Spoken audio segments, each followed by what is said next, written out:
Good morning. I'm delighted to call today's hearing to order. First, I'd like to congratulate two members of this committee who were instrumental in organizing the inaugural ceremonies that took place at the Capitol earlier this week. Senator Klobuchar and Senator Fisher, respectively, the chairwoman and ranking member of the Senate Rules Committee in the last Congress. For more than a year, the Joint Congressional Committee on Inaugural Ceremonies, led by Senator Klobuchar, put tremendous effort into planning, organizing a traditional ceremony on the west front of the Capitol. As you know, those plans had to be set aside at the very last minute because of the bitter cold for the more intimate gathering inside the rotunda that we witnessed on Monday. Thanks to her efforts and without missing a beat, our nation's tradition of peacefully transferring power continued, and the president was sworn in on the 20th of January as required by the Constitution. Many thanks to Senator Klobuchar, Senator Fisher, and the staff for successfully organizing and hosting one of our nation's most important civic traditions. I would also like to congratulate Senator Klobuchar on becoming the ranking member of our committee. I've worked closely with her over the years and look forward to continuing our partnership. I visited Minnesota with Senator Klobuchar in the spring of 2023 and met with farmers with the Gopher State in similarly cold weather that we're experiencing today, only it was in May. I greatly enjoyed the opportunity to hear those farm families. I look forward to hosting her in Arkansas in the not too distant future. I would like to welcome the committee's members. For those returning, thank you for your continuing service. For our four new members, Senator Slotkin, Schiff, Moran, and Justice, thank you for choosing to serve on the committee. I look forward to working with you and learning more about what is important to you and your states. Our committee, established in 1825, is one of the oldest in the Senate. Our hearing room, which we will use in the future, is unique in that we don't have a dais but a table. We sit across from each other, not away from each other, symbolic and practical. I look forward to convening many meetings in Russell 328 in the coming years for us to work together and address the concerns of our farmers and ranchers and rural communities and those needing assistance. As the chairman, my door is open to every member of this committee. The fundamental purpose of our committee is to solve problems and help our citizens. I welcome you to share your ideas, concerns, and your solutions. Agriculture is not partisan. We all care about our nation's farmers and ranchers. The state of rural America concerns us all. We all believe that no American should be hungry. I intend for this committee to be highly productive in the 119th Congress. Working together this year, we will pass a farm bill that will meet the needs of our farmers for today and for the future. This morning, we can meet to consider the nomination of Brooke Rollins of Texas to be the Secretary of Agriculture. Ms. Rollins, congratulations to you on your nomination. You have been nominated at a very challenging time for America's farmers. The cost for fuel, seed, and fertilizer remain high. Interest rates are also very high and continue to be high. Farm gate prices are low. Farmers everywhere are losing money on every acre they cultivate, while farmers in certain parts of the country are losing hundreds of dollars per acre. Thankfully, Congress responded at the end of last year and provided a bridge to help ensure producers could plan again this year. Delivering this economic assistance to our farmers will be one of the major tasks you will be faced as Secretary. But as I mentioned, this was only a bridge. It was necessary because the safety net our producers have counted on in the past no longer works. I look forward to working with my colleagues in this room, across the Senate, and with you to help create a farm bill that meets the realities of modern-day agriculture. Beyond the economic strains our farmers and ranchers feel, I believe our producers want an improved relationship with USDA. They want to know USDA has their back and is helping them with the tools and support needed to successfully and profitably farm and ranch, rather than coercing them into production practices that don't work for their operations. They want new markets and new opportunities to sell what they produce. They want conservation programs to help with the issues they are facing on their farms. They want rural communities to have the infrastructure and the resources for a high quality of life. USDA, with the right leadership, can do all of these things. Beyond agriculture production, USDA is a land manager, research institution, food regulator, protector of animal health, and rural lender. There is very little USDA doesn't touch or have an impact on. All of these resources and abilities can be used to improve the quality of life, not only in rural America, but all of America. As I've met and talked with Ms. Rollins, it is clear the needs of American farmers, ranchers, and rural communities will be her focus. It's also clear that she has the relationships across the new administration and an understanding of the processes in which decisions are made in the executive branch to best position our producers for success. I look forward to seeing her bring her considerable skills and her abilities to bear at USDA for the benefit of our farmers, ranchers, and rural communities. I now recognize Ranking Member Klobuchar for her opening statement. Thank you very much, Mr. Chairman, and we welcome you, Ms. Rollins. Thank you, your entire family that seems to take up like 10 rows, as well as the FFA, your FFA officers. It's kind of an incredible group there, and your ag teacher. I want to thank Chairman Bozeman for holding this important nomination hearing. Thank you to our colleagues from Texas who are here. Senator Bozeman and I have been friends and colleagues for years, and as you noted, you came to visit my state. We didn't consider that cold that day in May. We considered it a beach day with a touch of snow. And I want to thank you for visiting with our farmers and our ranchers and our conservation and nutrition leaders in our state. I also look forward to working with you to be a voice for rural America. All of our colleagues on this committee are incredible voices for rural America. I'm really excited. I've told our Democratic leaders on this committee how excited I am about the people that are on this committee, and I believe we're going to work really well together. I want to mention our friend and colleague, Senator Stabenow, for her 14 years of leadership of this committee.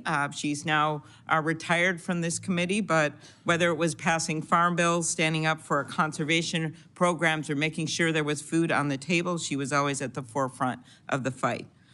I'd like to thank all of our returning members, as well as the new senators on the committee that Senator Bozeman mentioned, Senator Schiff and Senator Slotkin. They've been already really strong participants in all of these discussions we've been having, and Senator Moran, as well as Senator Justice. Thank you. We're looking forward to continuing the strong tradition of bipartisanship. Ms. Rollins, again, thank you for being here. I enjoyed our previous discussions, and I look forward to the hearing today and hearing from you about your plans for the future.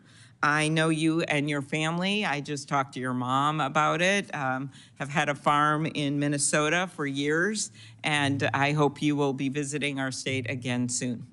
As you know, the Secretary of Agriculture is a voice for rural America within the President's cabinet.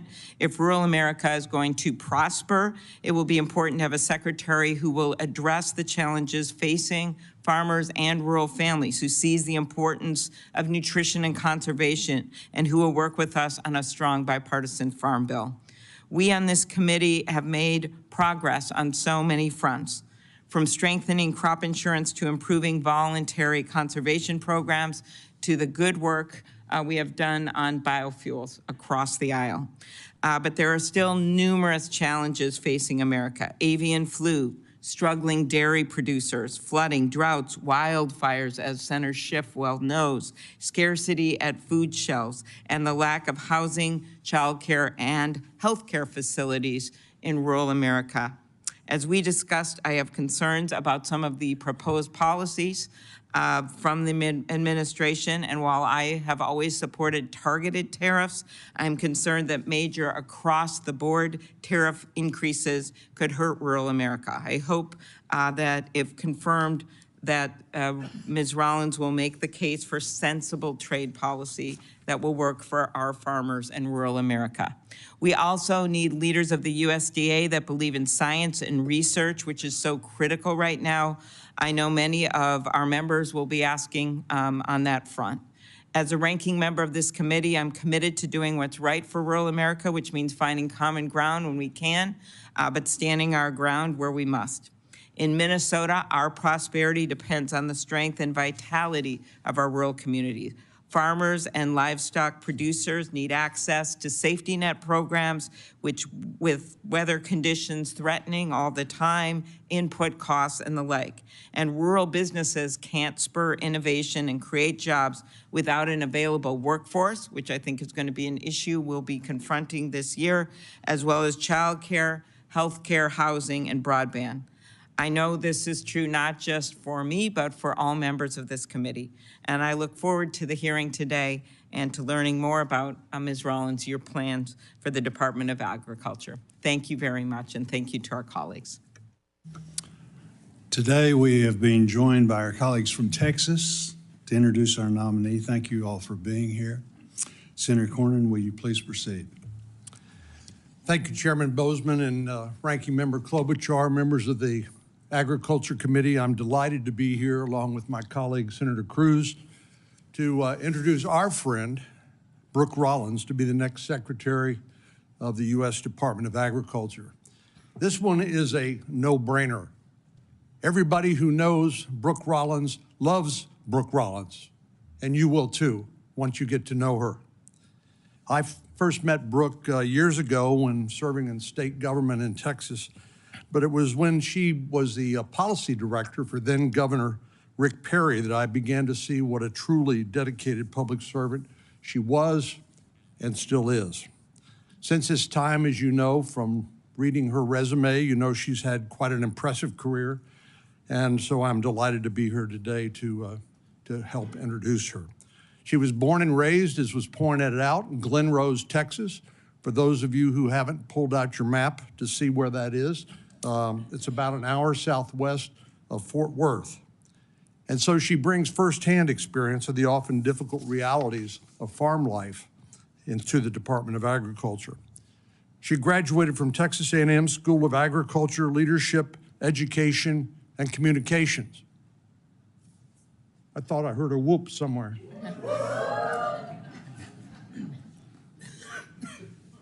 Texas is home to nearly 230,000 farms and ranches, more than any other state in the country.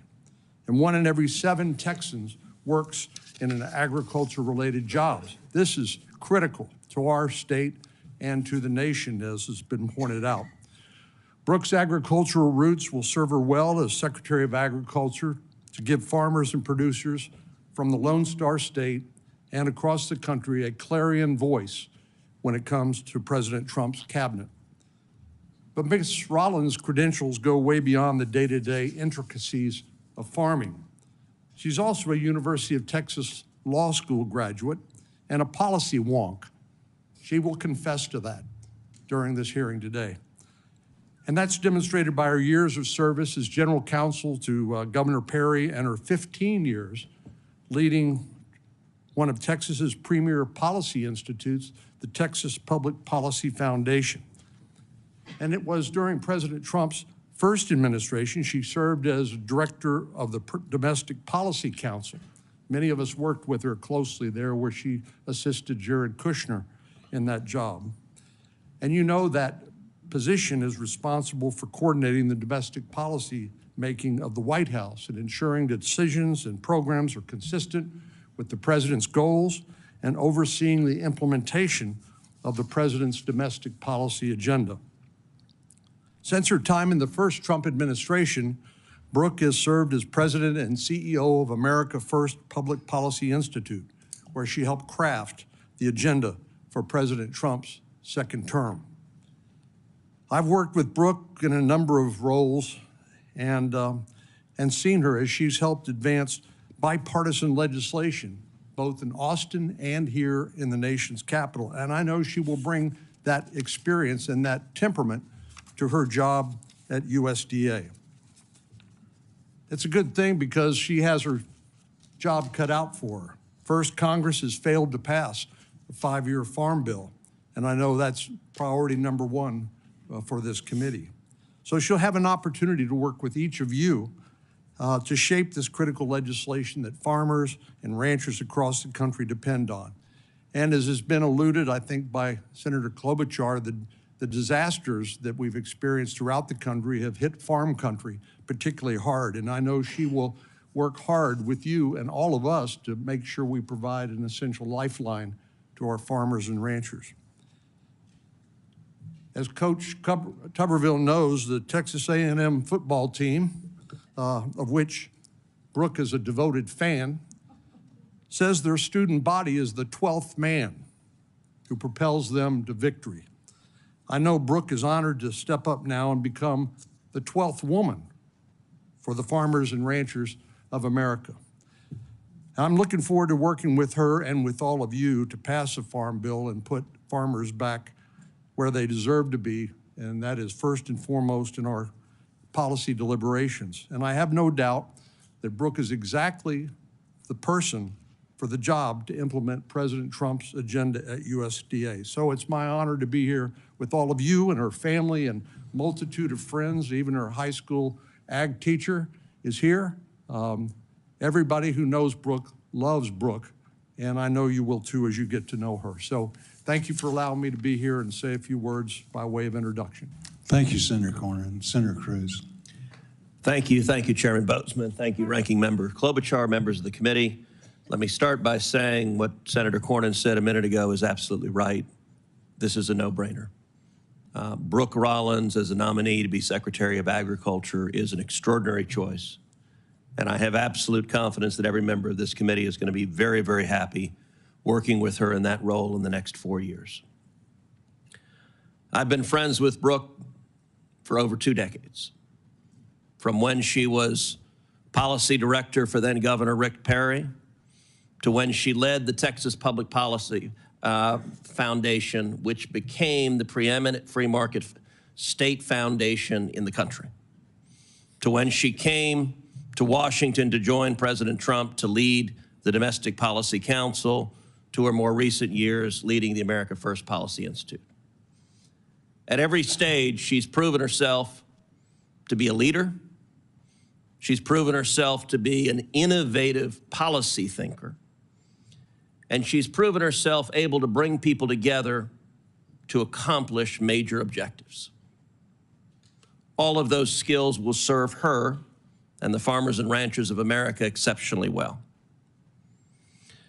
To know Brooke is to know she's an Aggie. And all Aggies are members of a cult, which I say from a place of deep love. But I am convinced if you were to cut Brooke's hand right here, it would not bleed red, but it would bleed maroon onto this table. She brings that ferocity to everything she does. She brings creativity. She brings joy. Brooke is always smiling. And she's smiling because she has a vision of where to take us. She grew up in a small agricultural community, Glen Rose, Texas. Her summers were spent at her family's Minnesota farm, helping with the corn, potato, and soybean crops. And I have to say, Brooke, the level of foresight to kiss up to the ranking member as a young child is impressive. Her experiences in barrel racing, and by the way, for everyone who knows barrel racers, yes, they're crazy, and raising livestock for 4-H and Future Farmers of America installed in her a profound appreciation for the challenges and rewards of life in agriculture. Farmers and ranchers in America right now are facing extraordinary challenges. Challenges that are putting their livelihood at risk, putting their families at risk, putting the ability to provide food and fiber and clothing for the American people at genuine risk. The farmers and ranchers of this nation, the farmers and ranchers in the great state of Texas, are looking to this committee for leadership. and they're looking to the next Secretary of Agriculture for leadership. In Texas and South Texas, we face historic droughts, and yet our neighbor, the nation of Mexico, is in brazen violation of the 1944 water treaty that obligates it to provide water each year to the people of South Texas. I have no doubt that soon-to-be Secretary Rollins will be a ferocious advocate for those South Texas farmers, just as she is a ferocious advocate for farmers and ranchers in every one of your states and all across the country. She's going to be an extraordinary and even an historic Secretary of Agriculture. And I'm proud to join John Cornyn in supporting my friend Brooke Rollins, and I encourage you to do the same. Thank you, Senator Cruz. Again, thank you, Senator Cornyn, for being here. I'd now like to recognize our nominee, Senator Brooke Rollins, to introduce some of her guests before I administer the oath, and she gives her opening statement.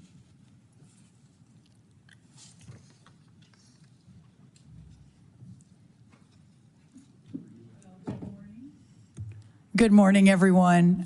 What a joy to be here, and wow, a little surreal and slightly overwhelming. The two gentlemen that were sitting up here, whom I've known, as they mentioned, for a long time. So I want to thank them. A few guests, and I appreciate Senator Boozman the opportunity to introduce them. My awesome mom right here, whose new issue that all of you know, the oldest freshman legislator in Texas history, Helen Kerwin, raised my sisters and me by herself in that small town, and PFAS is her big issue. So I know a lot of you are certainly concerned with that. My incredible husband, Mark Rollins, we met the first week of our freshman year at Texas A&M, Senator Tuberville, in 1990, 35 years ago, and our four incredible children, Luke, Jake, Anna, and Lily, are here with me. Luke is the oldest. Luke, raise your hand. Listen to your mother. Very good. He is a sophomore at Texas A&M University in the Corps of Cadets, and in fact, left College Station at 1:30 last night, 1:30 a.m. to drive all night, catch a flight in Dallas, and be here this morning. So especially grateful to him and my other incredible children. Even though they're all teenagers, Luke's 20, it has been the joy and most important part of my life being their mom. So what a joy to have them. My sister, Ann Blunser, my sister, Helen Hubert, Eliza, my niece, they're all here. My sister-in-law and brother-in-law, Tim and Elizabeth Yagi. My incredible ag teacher, who I would like to stand up. This is Mr. Gary Rosenbush, who put up with a lot from this FFA'er. I've often said that the Future Farmers of America changed my life and put me on a course that, frankly, leads me to today. So Mr. Rosenbush was a big part of that. I also want to recognize, a lot of people know that I take great pride in my short, but I think very successful life as a little league softball coach. So my daughter Lily was the catcher on the team, but most of the rest of the team also flew in last night. The hot tamales, everyone, from Texas are here. Thank you guys for being here. My 1990-1991 state FFA officer team from all parts of Texas. There were 10 of us. The other 9 all came. Ag teachers, insurance agents, workers of the land, they're all here. And so what a joy to have my state FFA officer team here as well. If y'all want to stand, what an incredible inspiration. I know, Senator, I could go on and on. I promise I'm going to cut this short, but one other person, Pastor Jensen Franklin of Georgia, who has been such an inspiration to me, flew all the way in from Free Chapel in Georgia to pray with my family and I this morning. So, Pastor Franklin, I want to thank you as well. One of the great pastors of our time. Pastor, thank you. I have so many Texas friends, other family that are here, but I'll wrap it there and just say what an incredible honor to have all of them behind me today. No, that's great. That's wonderful. Please stand and raise your right hand. Do you swear or affirm that the statement that you're about to provide is the truth, the whole truth, and nothing but the truth, so help you God? I do.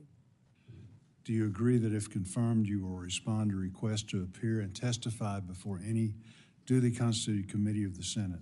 I do. Again, congratulations on your nomination. You can have a seat, and you're recognized for 5 minutes to give your opening statement. Thank you. Chairman Bozeman, Ranking Member Klobuchar, and distinguished members of this committee. First, my thanks to President Donald Trump for his faith in me to lead the United States Department of Agriculture. His confidence fuels my determination to deliver. I also want to thank my dear friends and fellow Texans, Senator John Cornyn and Senator Ted Cruz, so graciously introducing me to this committee. I also obviously want to extend my sincere thanks to all of you, the United States Senate Committee on Agriculture, Nutrition, and Forestry, for your careful consideration of my nomination, and understand, and perhaps most importantly, I want to thank and so overwhelmed at the honor to potentially serve the men and women who daily, without pause or complaint, provide our great nation and the world with the best food, fiber, and fuel. Throughout the past several weeks, I have met or spoken with every Republican and Democrat senator on this committee, and I appreciate your insights, your concerns, and your very wise counsel. It is clear we all agree that farmers and ranchers are the cornerstone of our nation's communities, and I commit to you today that if confirmed, I will do everything in my ability to make sure our farmers, ranchers, and rural communities thrive. I also want to thank the many senators and representatives on Capitol Hill with whom I've had the incredible opportunity to work with these last 2 decades during my career in public policy. In my time first with Governor Rick Perry, then leading the Texas Public Policy Foundation, in my various roles in the Trump administration, the first one, and since 2021 in my role founding and leading the America First Policy Institute. Each of you cares deeply about the American people whom we all serve, and I promise my work will reflect that commitment. Growing up in the small ag town of Glen Rose, Texas, y'all have heard this, population then 1,200 people, is where my story begins. Then my world revolved around the future farmers of America, 4-H, and the endless cycle of baling hay, livestock shows, and rodeos that still today constitute the calendar of our small corner of Texas.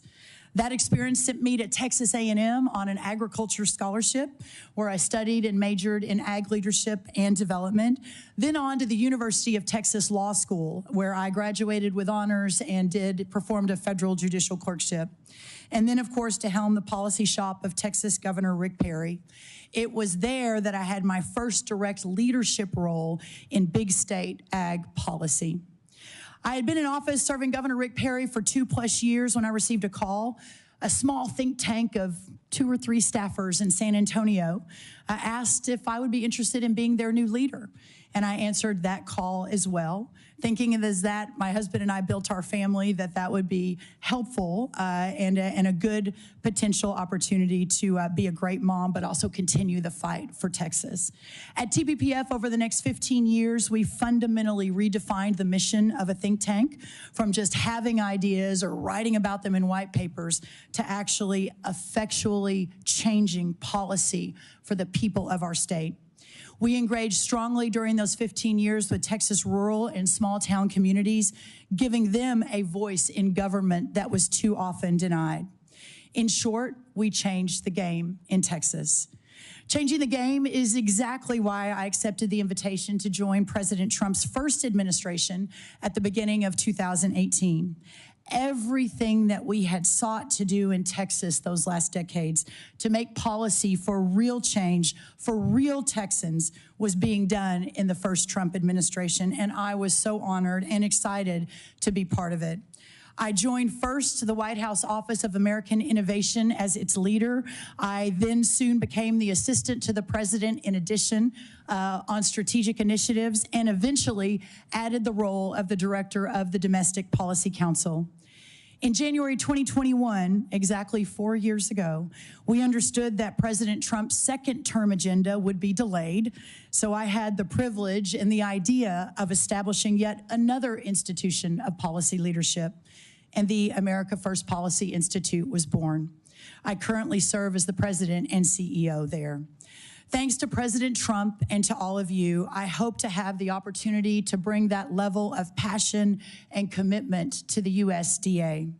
I need not tell you, of all people, that this is surpassingly important, because agriculture is surpassingly important to us as a nation. All Americans are important, but the farmer, the worker of the land who feeds all the others, is amongst the most notable. Thomas Jefferson wrote that agriculture is our wisest pursuit because it will, excuse me, I don't want to get Thomas Jefferson's quote wrong. Can't misquote Thomas Jefferson, because it will, in the end, contribute most to real wealth, good morals, and happiness. And his wisdom holds true today. I fully recognize that if I am confirmed, I am stepping into the role during one of the most economically challenging times in American agriculture history.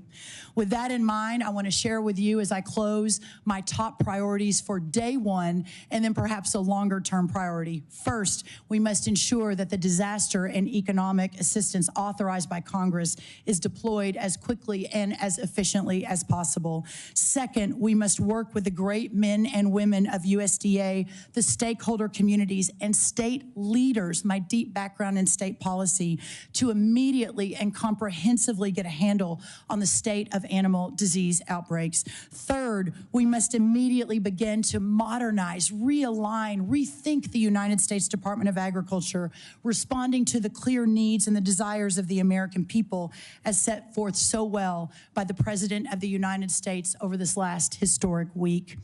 And finally, and longer term, we understand that serving all American agriculture and all the American people means ensuring that our rural communities are equipped and supported to prosper, not just today, but tomorrow and the day after that and the many tomorrows to come. This includes exploring improvements to our rural development programs, demanding strong and steady domestic and export markets for our beautiful agriculture bounty, eliminating burdensome and costly regulations that hamper innovation, ensuring our nutrition programs are effective and efficient, and putting in the work to make sure we have a healthy and prepared next generation of farmers, ranchers, entrepreneurs, innovators, and indeed all Americans. This is what we need for the next century of American greatness. These are just four of my top priorities. Beyond these, I am dedicated and committed to providing all of you with the timely technical assistance that we will need to ensure that we have a farm bill that moves forward. My aim, after all, is the same as yours, the same that brought you to the Senate, the same that brought Donald J. Trump to the presidency again, and that is to serve the people in this great country. Thank you, Senator, and thank you, Ranking Member Klobuchar. Thank you, and for your opening statement. As is customary, my colleagues and I would like to ask you some questions. Each senator will have 7 minutes to ask questions during this first round. If we need an additional round, that will be 5 minutes. Before I ask my questions, I'd like to add a number of letters in support of Ms. Rollins' nomination into the record. In particular, I would like to highlight one letter signed by the Farm Bureau, the Farmers Union, the National Council of Farmers Cooperatives, and more than 400 other agricultural organizations supporting Ms. Rollins' nomination. Without objection, so ordered. In your written statement, again, you alluded to, and the testimony that you just provided, you talked about your focus, some of the things you want to. Can you expand on that a little bit more? The first 100 days, what can we expect? I think the first 100 days, sir, if I am so fortunate to be confirmed, will be a fast and furious effort to ensure that we move that economic aid out. In fact, when I got the call from the president about this particular position, it was the honor of a lifetime to accept that call and to accept the nomination. But then about 5 minutes later, I started thinking about, okay, what do I do to make this successful and perhaps the best, most effective, efficient United States Department of Agriculture in history since President Lincoln first launched this department. The aid to the farmers, top priority. Animal disease, top priority. Ensuring that we begin to move toward President Trump's vision. I work for him. I am his cabinet member. But also working working alongside all of you. And so many of the conversations that we all had over the last 4 to 6 weeks from both sides of the aisle, from both Republicans and Democrats, were very encouraging to me. I believe that there is an opportunity, while there will be moments of disagreement, I have no doubt, that there will also be many, many moments of agreement. So, Chairman Bozeman, my thought is that we get in there, and anyone that knows me and that has worked with me over the course of all these years know that excellence is not only the goal, but the expectation, that we move with rapid speed to ensure it gets done, that we work 24 hours a day, 7 days a week for our constituents, which is American agriculture, and that at the end of the day, this country and that community is thriving in a way perhaps they never have before because of the work and the foresight and the goals and the vision that I think is so important. Good. I appreciate you on several occasions bringing up the disaster assistance. This committee worked in a very bipartisan way to get that done. It was a big effort, and it took a lot of work. And again, we were able to get that done in a very bipartisan way. But that's what we've heard about, from our farmers now is thank you for doing it, but we desperately need it so that we can talk to our bankers and try and figure things out from this last year where most farmers lost a lot of money, their path forward. So again, that I think is music to all of our ears. Trade is vitally important to American agriculture. Our abundant yields and high quality crops help feed the world. Can you please describe how the President's trade agenda will prioritize the needs of American farmers and ranchers?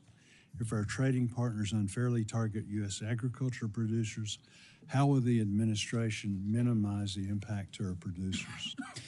Thank you, Senator, and I'm actually glad this is at the top of the next few hours because I think it is on the mind of every member of this committee and perhaps every member of the ag community across this great nation. The first thing I think that's important to note is in the last few years, we have almost a $45 billion trade deficit for our ag products. So a key priority will be expanding access to these markets across the country. We've already been sort of vision boarding, not to get ahead of the process, but I want to make sure I'm able to hit the ground running.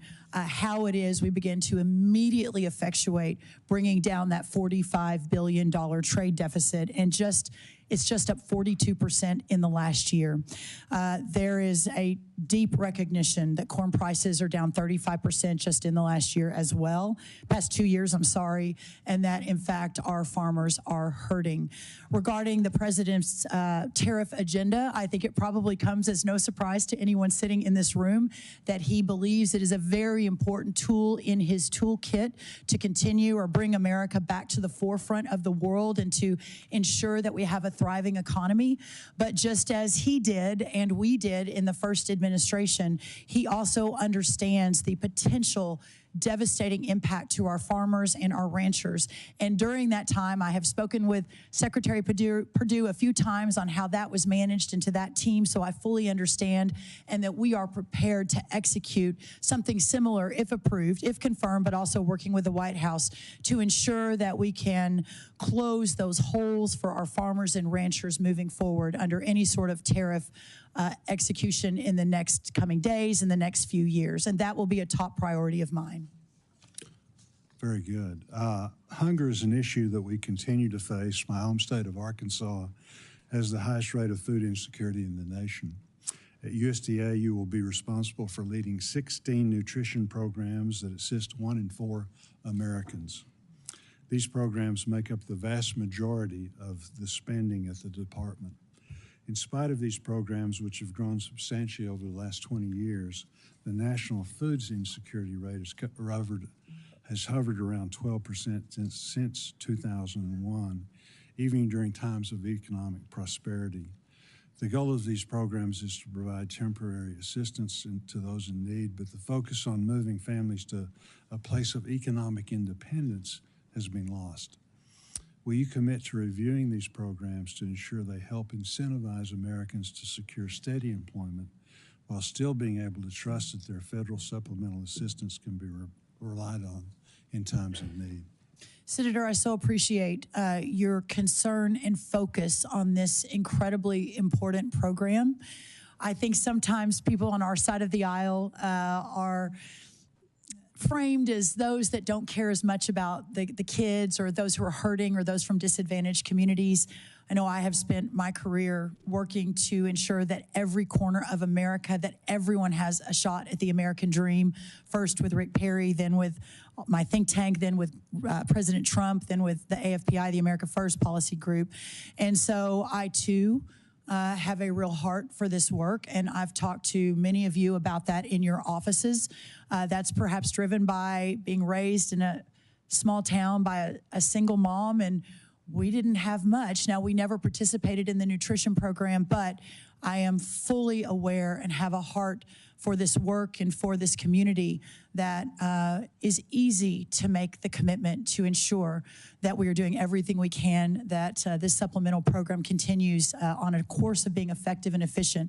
Having said that, it's also imperative to us that every taxpayer dollar that is spent in support of these programs, we fully understand that it is reaching its intended recipient, that that recipient is able to use it effectively and efficiently for true nutrition reasons, that we have a real health issue in this country. You all know this. I think 4 out of 5 children are facing obesity or close to it.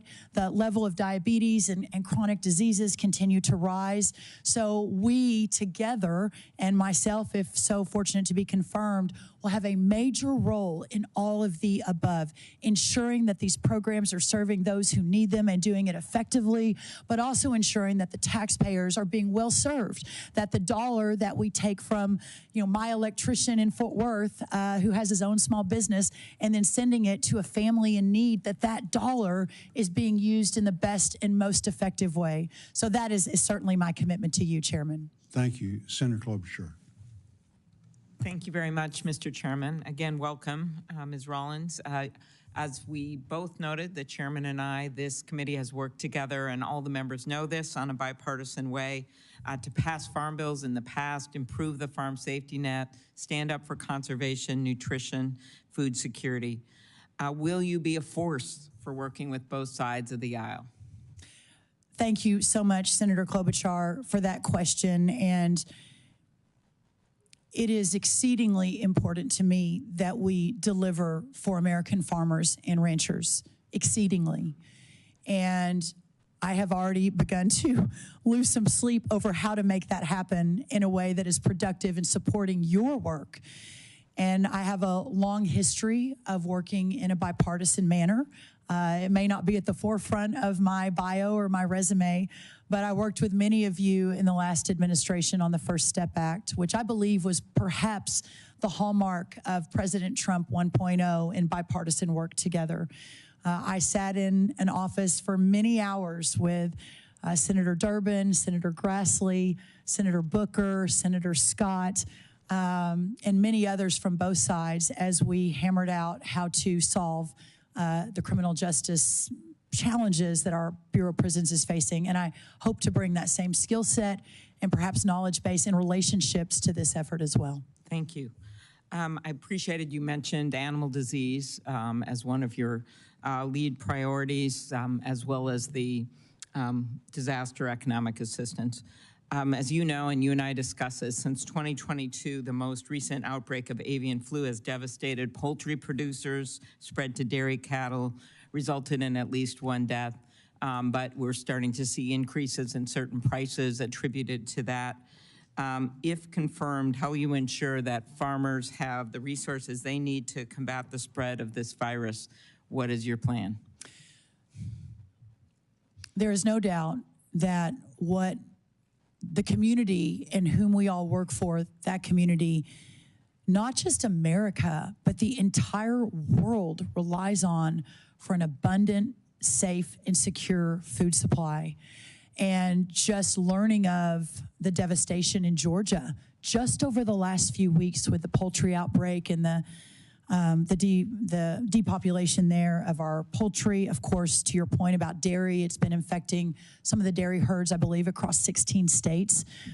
There is a lot that I have to learn on this, and if confirmed, this will be, as I mentioned in my opening statement, one of the very top priorities. We are hyper-focused on finding the team right now. I'm sure they're already working. I have obviously respected the process and not gotten too involved, but I know that the current team and the future team will be working hand in hand to do everything we can on animal disease. And Senator, if I may add one more thing, my deep background working in state policy included working very closely with governor's offices and ag commissioners across this great country. In fact, in the last White House, I sort of took it upon myself, which is where I met a few of our governors who are now here, to work closely and in concert and aligned with both Republican and Democrat leaders from the states. I really appreciate that. We have 7 minutes, so I'm going to go a little quicker Yes, here. ma'am.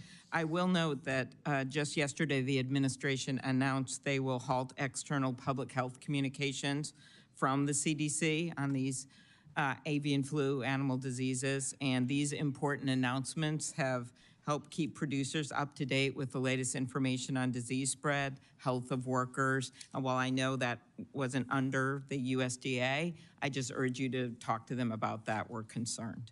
Biofuels, and I appreciated our discussion on that. While you served as the CEO of the Texas Public Policy Foundation, your organization was often critical on biofuels, including ethanol. And as you know, we have worked really hard to make this so we don't just have one fuel, that we have options here, including with Senator Ernst and Senator Fisher and Senator Grassley, Senator Thune, many others. What role do you believe biofuels play in our domestic energy production? How will you continue to promote the production of these fuels as Secretary? Thank you, and I appreciate you bringing that up. It's my understanding that those reports were written over a decade ago. I haven't seen anything more recent. Texas Public Policy Foundation puts out almost 900 to 1,000 pieces of content a year. I did not author that specific piece, but to be clear, there's no doubt, coming from Texas, I was a massive defender of fossil fuels and the importance of fossil fuels in the energy independence and energy dominance narrative. Clearly, I've spoken with so many of you on both sides of the aisle on this issue. I will be a secretary for all agriculture. It is really important to me that we continue to defend and elevate and honor all sources of fuel. My former boss and current boss in his current energy dominance plan included biofuels as an important piece of his agenda. So I really look forward to continuing that. And I know your family, based on the forms, I appreciate you getting us those forms, that your family has significant financial interest in the oil industry. Will these interests motivate decisions you make at the department, especially when they impact your family's financial holdings? Senator, I can promise you this, and I know you and I have met a few times through the years. I've had more in-depth discussions, but not as many as I would like, hopefully a lot more in the future. But I can promise you this, anyone that has ever worked with me will tell you, even to the detriment of organizations I have run, detriment financially to my potential family, that I have never, not ever, made a decision based on financial interest, ever. And that certainly will not begin now. Thank you. You discussed briefly with Senator Bozeman the export markets. I also appreciated you mentioned that in your long-term focus on exports. And as you know, during the first Trump administration, we heard resounding calls from farmers that they want trade, not aid. Those are exact words I'm remembering. They want to grow their market and not just get government payment. We've worked hard on this committee to help farmers build markets here and abroad. Senator Hoeven and I have set up a rural export center, in fact. And Ms. Rollins, how would you work with President Trump, the Office of the U.S. Trade Rep, and others within the administration to ensure that they understand the effects of potential retaliatory tariffs on American farmers? And how will you help them manage this risk? And beyond just getting extra payments to make up for it, will you be a voice to make sure people understand the importance of exports for rural America? And it's not just farming, it's also manufacturing and the like. No, that's correct. I believe, extraordinary value that I potentially bring to this table is having served in the last White House for 3 years, right alongside President Trump, I believe I may be the most well-versed in how the interagency process works, of all the cabinet, of how the interagency process works, of how the discussions are handled, of what the Oval Office meetings look like, and how to ensure that at every corner that my team, that our community, that what we all represent together is at the table fighting for what we believe is necessary for these communities. Okay, thank you. And I have some important questions for the second round here on conservation and nutrition, and I know my colleagues will be asking them as well. Thank you. Thank you. Senator McConnell. Thank you, Mr. Chairman. Congratulations on your nomination. I appreciate you coming by the office. I had a chance to tell you then that Kentucky agriculture is a little different. We have 75,000 farms, but most of them are small. We're also the #1 beef cattle state east of the Mississippi. People don't generally associate Kentucky with that. I want to echo what others here have said about trade. I went over to the trade representative on the floor of the House. We were there for the big speech and introduced myself, and I said, "Do you have anything to do?" And she basically didn't have an answer. It seems to me that trade has sort of become a word for a lot of Americans that implies exportation of jobs. In Kentucky, we think of trade as exportation of products. And it's an extremely important part of what we do. I think both of the candidates in the last election sort of shied away from this issue. As others have said, give us some hope that maybe we can get back in the trade business. We would need Trade Promotion Authority, which we currently don't have.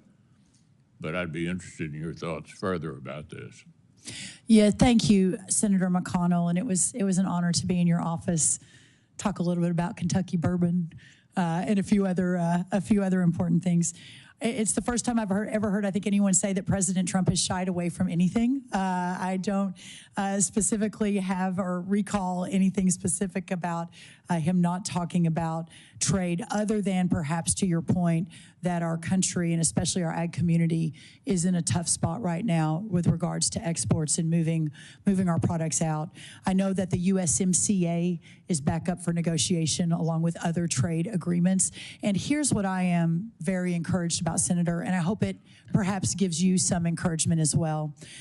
In my now almost 9 years, maybe 8 years with President Trump, at the end of the day, we all know him to be the consummate deal maker.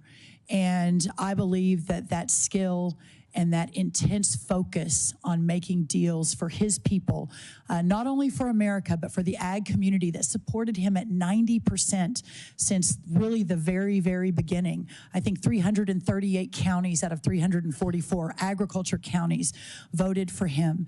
He knows that these are the people that have been with him the longest, and I sincerely believe that if I do my job and in working with all of you to ensure that the White House and that our partners across the agencies have all of the data that they need, while at the same time we're working across the world to bring in new trade partners, to expand access for new trade products and for all, whether it's the specialty crops or the row crops or the livestock industry.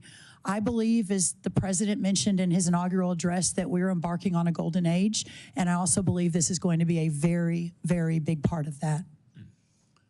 Okay, I want to shift to something Kentucky specific that we discussed in the office. I want to bring it up again. Back in 2020, through the appropriations process, I managed to allocate $65 million for an agricultural research service lab at the Kentucky College of Agriculture. That was 4 or 5 years ago. Nothing's happened yet. So what did happen? Well, there were a number of different regulatory tripwires that got injected into the process. And in meeting those, trying to meet those regulatory tripwires, slowed everything down, everything down, everything down. I want to see construction begin. The money is there. What can you tell me to give me hope? We did discuss this, and again, another passion of mine that has been mentioned is my love for Texas A&M and the ag school and the research facilities.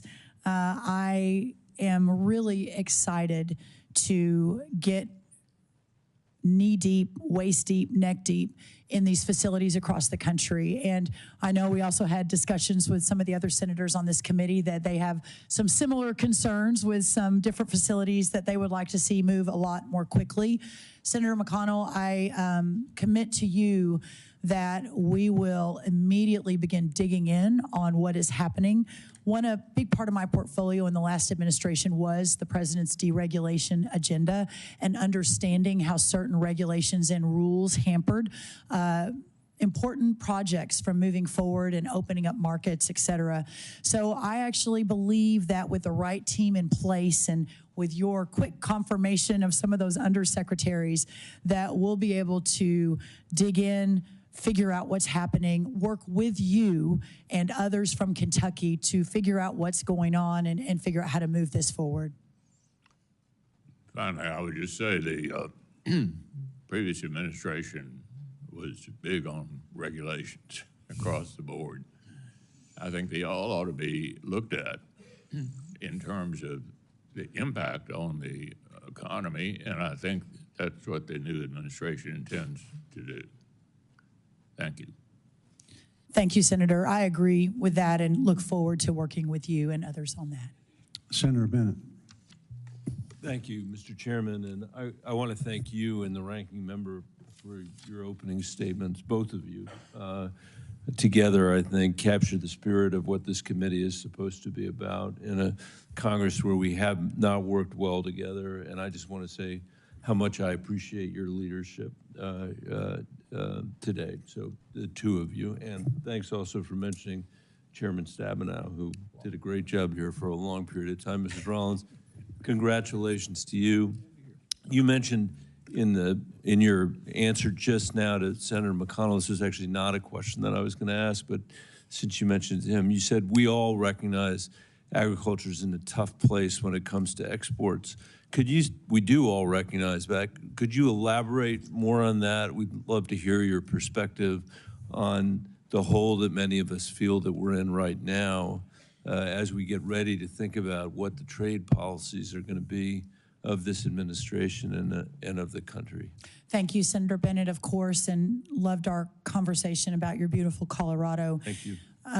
Come back anytime, or come anytime. I would welcome that. We do spend some time there in the summers, as good Texans do, getting out of the heat, but I'll look forward to seeing you next time.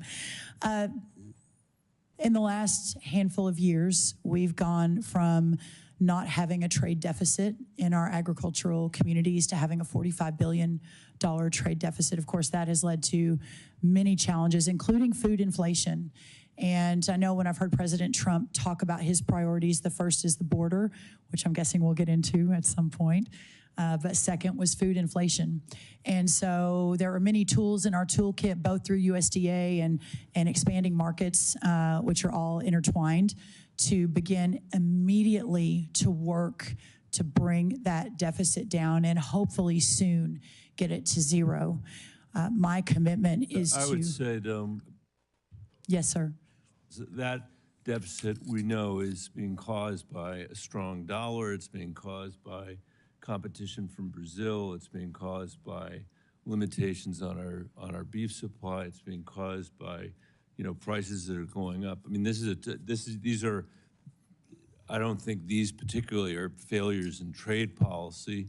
It's making it harder for us to export, which is what Senator McConnell's concern was, which I share. And I think that all of us understand, and actually I will say there are many ways in which I'm sympathetic to some of the trade policies that President Trump is trying to advocate for. But agriculture is already in a tough spot for those reasons, I think, or largely.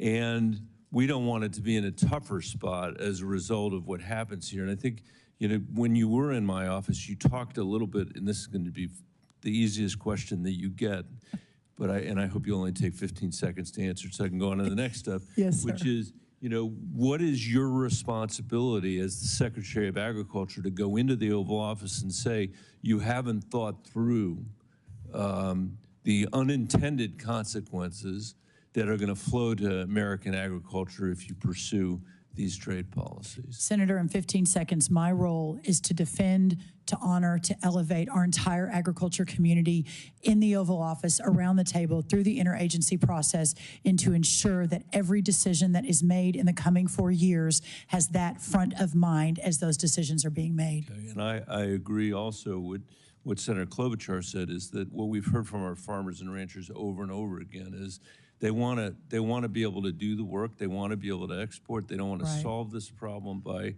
getting, you know, aid to make up for what they should have been able to send to Asia and other kinds of places. The only growth that my farmers and ranchers can see in the foreseeable future, which is to say their lifetimes, is by growing our exports of agriculture. So I appreciate your understanding that, and we're counting on you, if you're in this job, to be that advocate. We also had the chance when you were in my office to talk a little bit about something that, you know, I've focused on here the entire time I've been on this committee, which is the state of our national forests throughout the American West. As you know, and I know you know this, they're incredibly important to us because every single community that we have, no matter how big or no matter how small, every single farm and ranch that we have is downstream from these snowpacks and downstream from these national forests and the condition of these national forests. And they're national forests for a reason. You know, they are national forests. The condition is just untenable and dangerous. You know, I've told Chuck Schumer, he doesn't necessarily agree with me, but I've told him over and over again that these forests are more important infrastructure from our perspective than the Lincoln Tunnel is to New York. If the Lincoln Tunnel is closed, there are other things you can do. He may not agree with that. But if we lose our water, we lose everything in the West. Right. And Coloradans are watching what's going on now in California. Senator Schiff with broken hearts because of what is happening there. We've seen it happen at a much smaller scale, but still universal in our state with things like the Marshall Fire. So I wonder if you could talk a little bit about the importance of these national forests, how you think about the stewardship here, you know, whether or not we should be considering the fact that if we wait to fight these fires, it costs $50,000 an acre to fight them, whereas if we do the work on the front end, putting people to work in our national forests, it can cost $1,400 an acre to do it. I'd love to hear your perspective on that. Senator, I am so glad you brought this up, and I believe, and Senator Schiff and I spoke about this obviously in his office a week or two ago, as they were facing unimaginable experience in California, and I am really excited to tackle this problem. I don't pretend to even know the beginnings of it. I've just started studying it. But it seems to me, and after speaking with you and others on the committee and beginning to learn, first of all, I think we have a great undersecretary identified and announced. The quicker we can get him confirmed, the quicker we can really begin this hard work ahead. And my husband's family owns a little cabin right on the edge of a national forest in Gunnison, Colorado. So I too have spent about the last 25 years enjoying the national forests and the extraordinary beauty that they bring to our people. But the water is a massive issue, and you and I talked about that. 40 million people depend on the water that is under your land in Colorado. And I do believe, and maybe people call me a pathological optimist, but maybe the pathological optimist in me sincerely believes that we can fix this, and we can fix it fairly quickly with the right team in place and working with all of you who have watched it, been frustrated by it, and want an answer.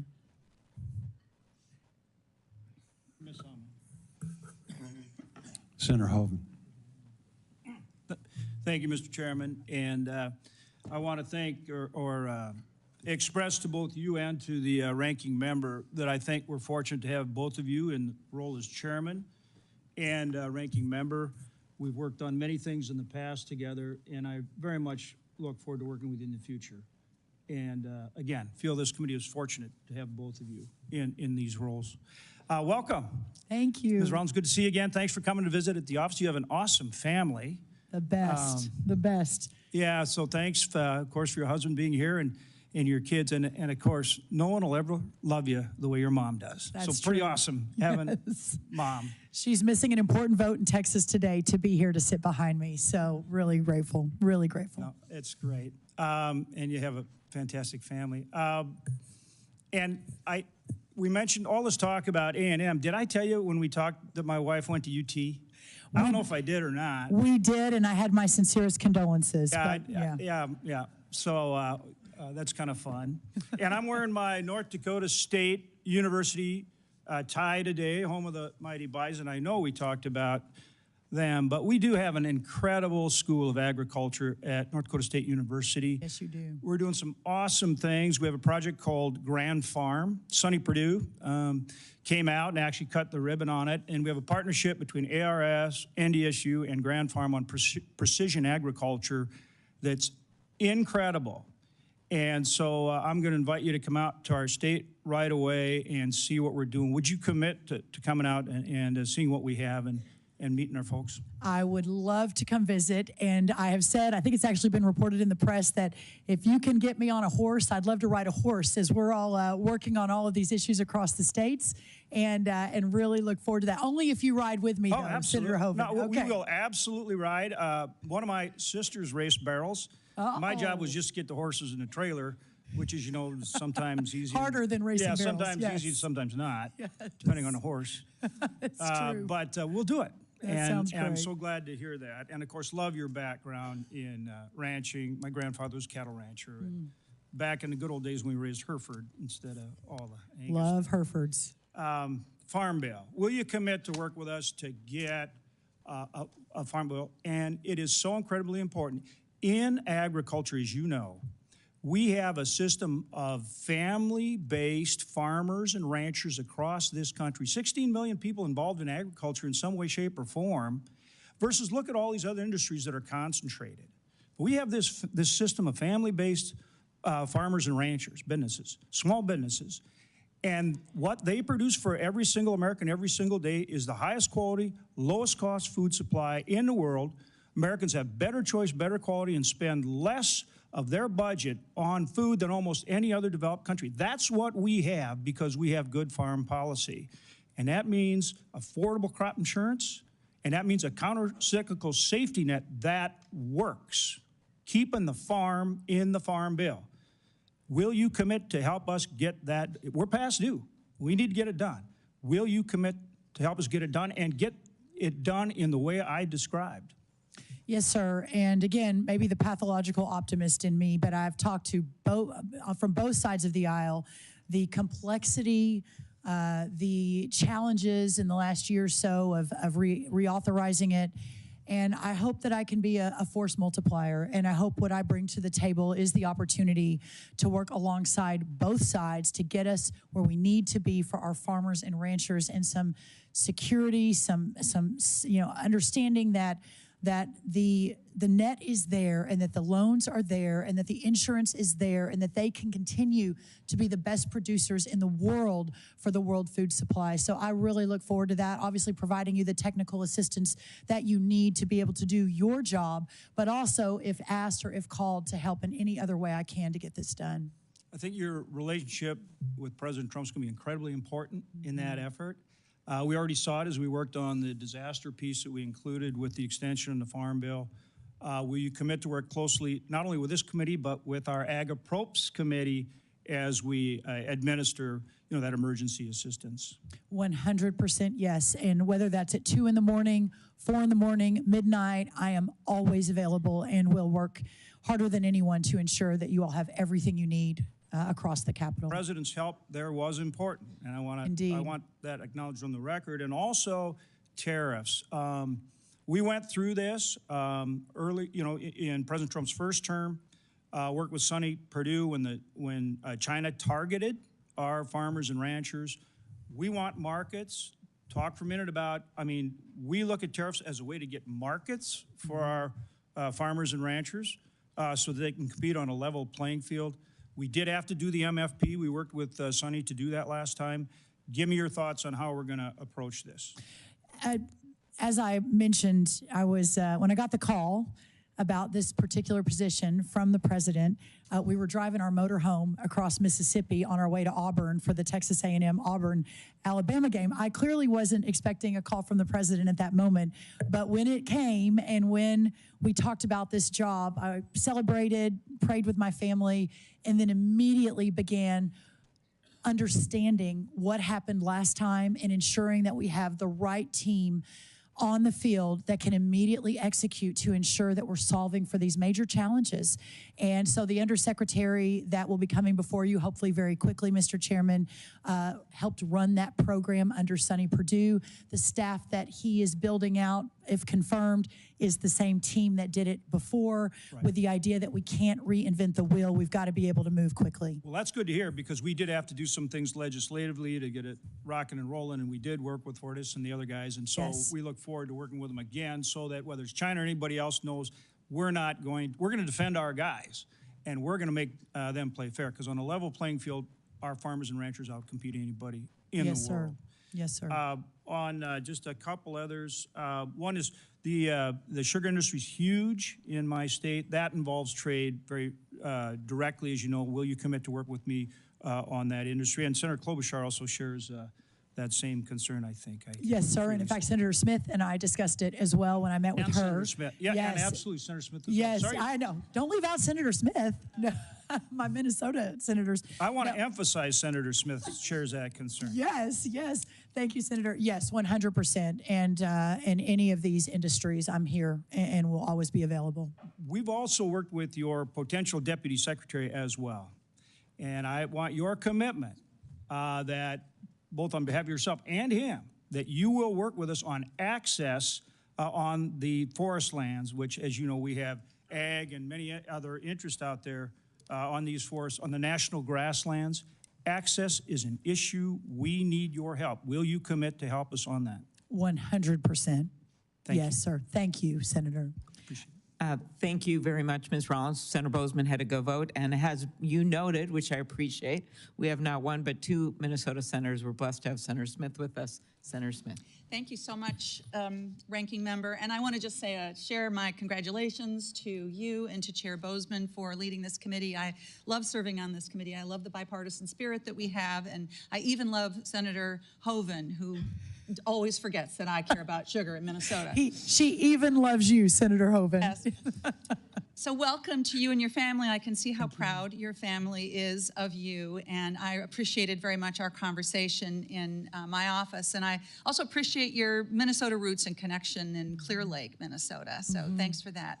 So we have lots to talk about, and I'm going to get right to it. I wanted to start out by just raising the issue of ethanol and sugar, and I'm so glad that Senator Klobuchar and Senator Hoeven have touched on those two issues, both of which are vitally important to Minnesota agriculture. Ethanol is homegrown energy. It is a major economic driver in Minnesota, $7 billion to our economy. And similarly, the National Sugar Program supports more than 151,000 jobs in our country and contributes $23 billion a year to the U.S. economy. And it is run with zero cost to U.S. taxpayers. So I appreciate your commitment to work with us on those two important programs.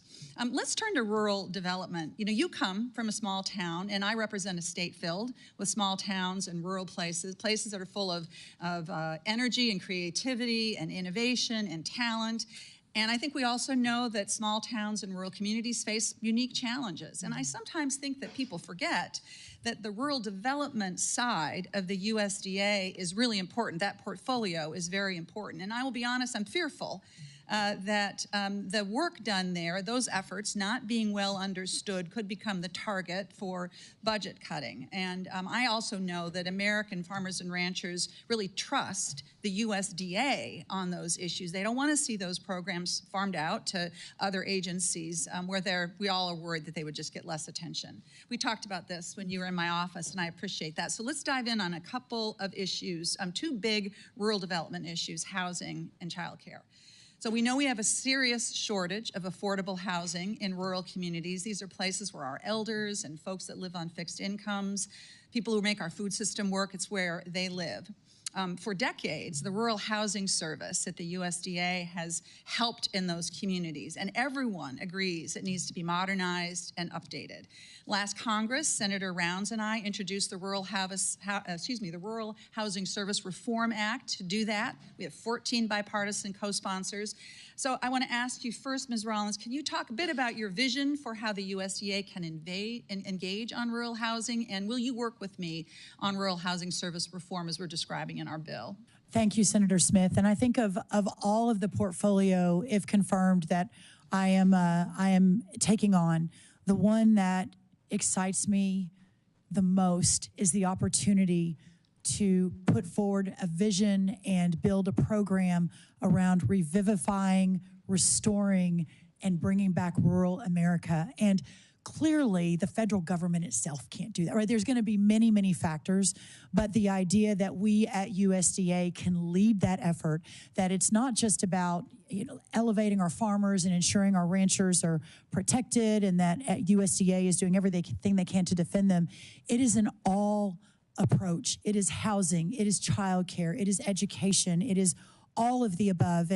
And one of the things I think I bring to the table, and I think Senator Smith, you and I, and even Senator Klobuchar discussed this, in the last White House, I led the effort called the White House Opportunity and Revitalization Council. I say I led it. We hired Scott Turner to lead it, who's now President Trump's housing nominee. And you all, if you haven't met him, will love meeting him, former NFL player and just a pastor and a visionary.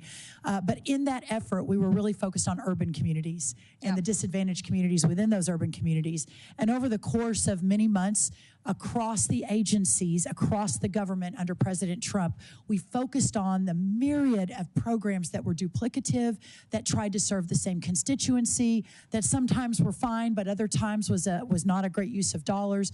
So having an all-of-government approach like that, where we can really understand what role HHS plays, what role housing plays, and doing it quickly so we can begin to roll it out. A final thing I'll say, and I know, Senator, you've got one more question. America at 250, which America turns 250 next year, is going to be an incredible opportunity for us to take this message to every corner of rural America and to really get people focused on it. So I appreciate that very much, and I think we do need to bring that message, but we also need to make sure that we are supporting and improving wherever we can those rural development programs at USDA, and not throwing them under the bus, because I can tell you that they are counted on by folks in rural communities. So I hope that we'll be able to work together on that. I look forward to Ms. it. Rollins, I want to just touch in the time that I have left on the nutrition programs at USDA. You know, nutrition programs are foundational for healthy Americans. 2/3 of SNAP recipients are families with children. 1/3 are families with older adults or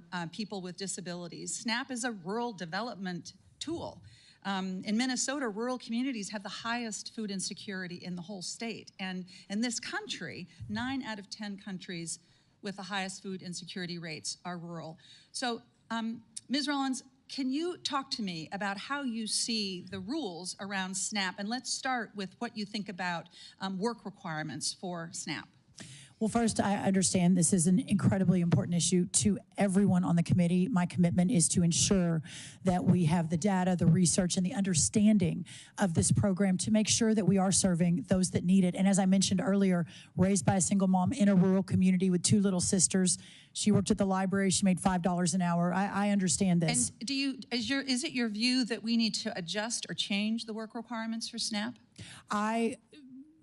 it probably will be no surprise to everyone on this committee, both Republican and Democrat, and through a course of 20 years of being a policy leader, that I do believe in work requirements. I do think they're important.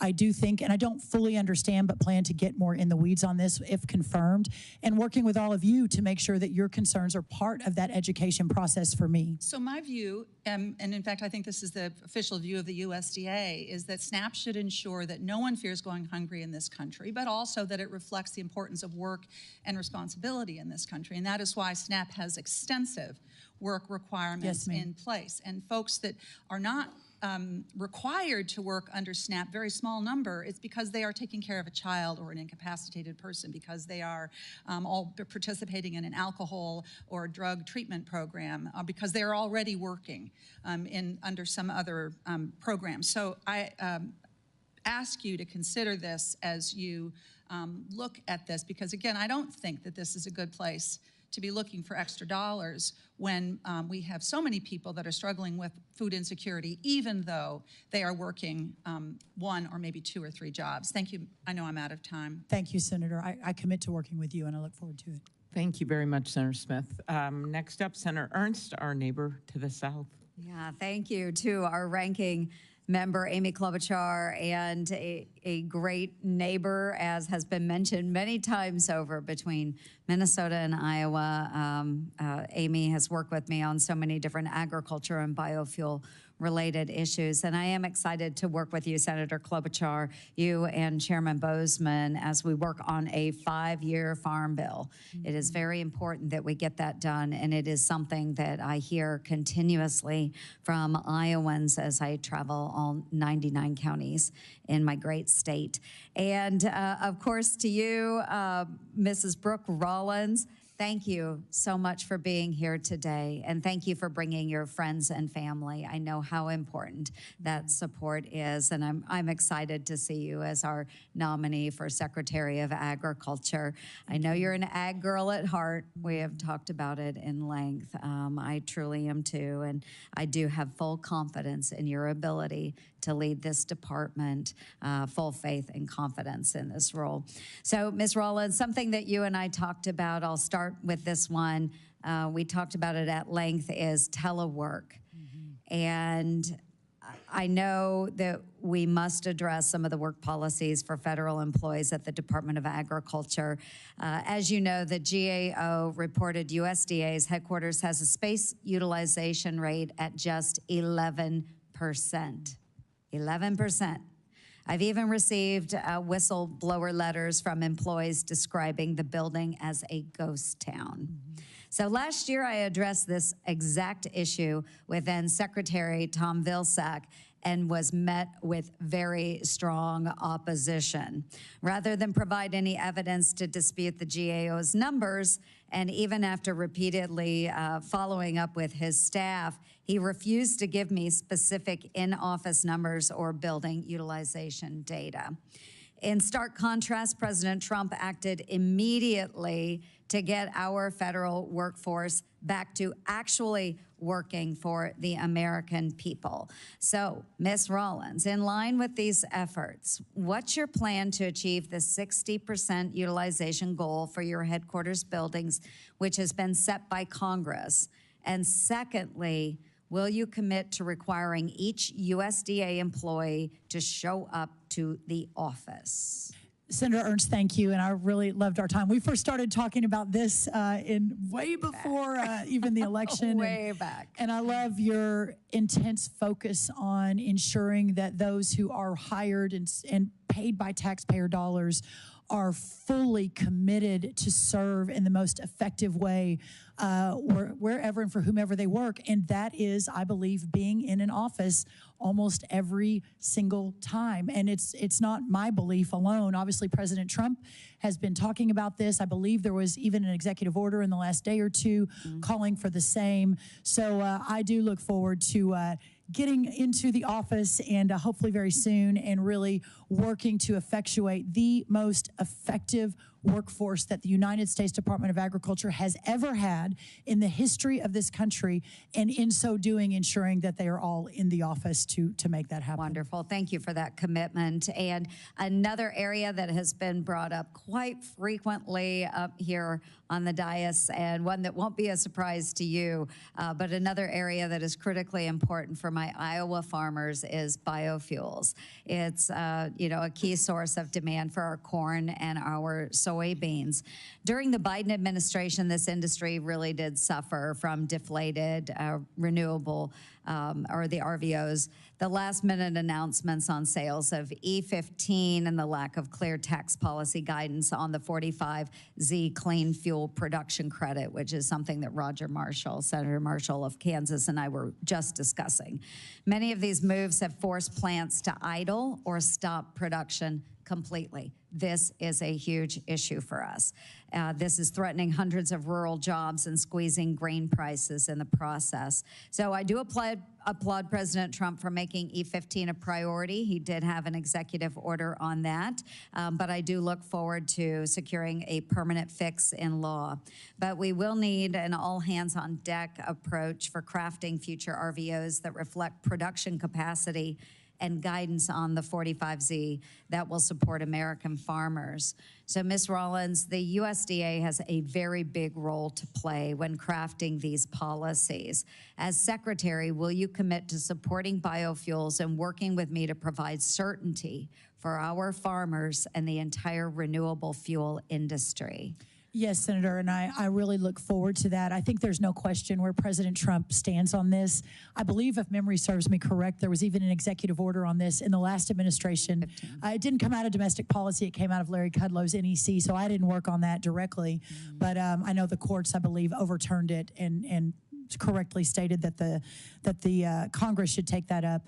I really look forward to working with you, but also with my friend Lee Zeldin, if confirmed, over at EPA on a piece of this, on the 45Z, with my friend Scott Bessent over at Treasury. I think that you all will find and hopefully be encouraged that the cabinet, if confirmed, we all know each other, are friends. Many of us are like family, and we really, really are looking forward to working together on these cross-agency issues like the ones that you've just outlined. That's wonderful.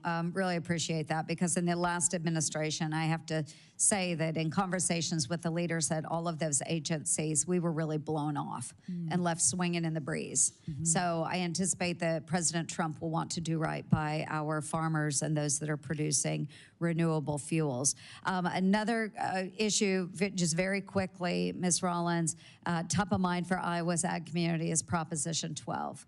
We are the #1 hog producer in the United States, #1 hog producing state. And California's ballot initiative has been very devastating for our family farms and is only fueling market consolidation of pork producers. So just ultimately what we would like to do is move on legislation to craft a way forward so that we don't have states telling our producers how they can raise their livestock. Very important to us. So, Ms. Rollins, in line with President Trump's priority to lower food costs for American families, will you commit to working with this committee to reverse Proposition 12? Proposition 12, and I have just in the last few months become very acquainted with it. You know, the idea that one state, and listen, I'm a federalism believer. I believe in the founder's vision of the 10th Amendment, and the government closest to the people is the government that should be most active and under that 10th Amendment. But this particular issue, I believe from even a bipartisan perspective, there's no doubt that it's not just affecting California, it's affecting multitudes of other states, multitudes of other parts of the ag community, including our hog family farms, Iowa, but many other states have been really affected by this as well. I know that you guys, if you don't even already have a bill filed, you're soon to file one. Yes. Legislation has been drafted. So yes, I commit to working with you on that and look forward to it. Excellent. Thank you, Ms. Rollins. And I look forward to hosting you in Iowa on an ag and biofuels tour, and I would welcome your family as well. So thank you very much, and I yield back. Senator Durbin. Thank you. Thank you very much, Mr. Chairman. Mrs. Rollins, I took your advice. When we met yesterday, you told me about your mother's agenda as a Texas state representative on the issue of PFAS, and I should make a point of meeting her. She was the first person I met in a room today. And we talked. She's special, isn't she, Senator? Sure is. And it looks like we're going to have a possibility of a real bipartisan state-federal alliance on an issue important to everybody. Yeah. So I'm glad she came, and I'm glad I had a chance to meet her. Thank you, sir. We talked about a lot of things yesterday, and I want to talk about one that's in the headlines this morning and will be for a long time: the mass deportation of undocumented people from the United States. I mentioned to you that I have been surprised by the response I received among farmers and ranchers and people involved in agriculture when it comes to the immigration issue. I told you about the dairy farmer who said, Senator Durbin, we're going to close down our dairy operation after 3 generations in our family because we need immigrant workers for dairy operations in Illinois. Another young lady with the Farm Bureau raised her hand and said, while you're at it, include the orchards. Who's going to pick this crop? It isn't the local kids at the high school. They won't even man the fruit stand out by the highway, and I put an air conditioner in there. I can't get them to come to work for me. I need immigrant workers. Turns out that 40% of the farm workers in this country are undocumented. And you know what that means. They're vulnerable to being deported. And if they're deported, what are the farmers going to do? For a lot of them and for a lot of different industries, immigration is critical. Now, your organization has said some things, some pretty strong things. Your American First Policy Institute, they've called for deportation at a scale that actually matters and massive deportation efforts. So I just need to ask you, what is your policy on immigration? We've got to get down to the real world, not the criminals.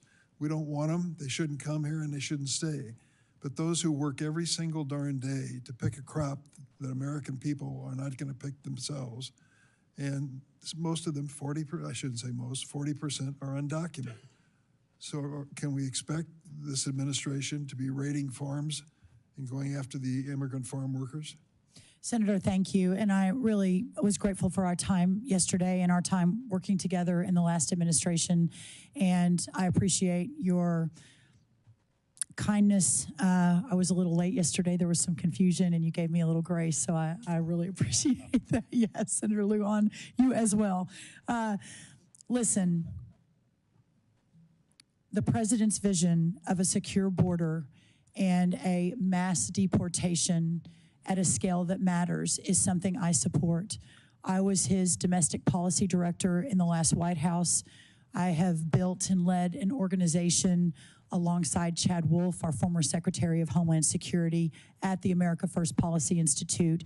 I want to be extremely transparent, and I think that you deserve that.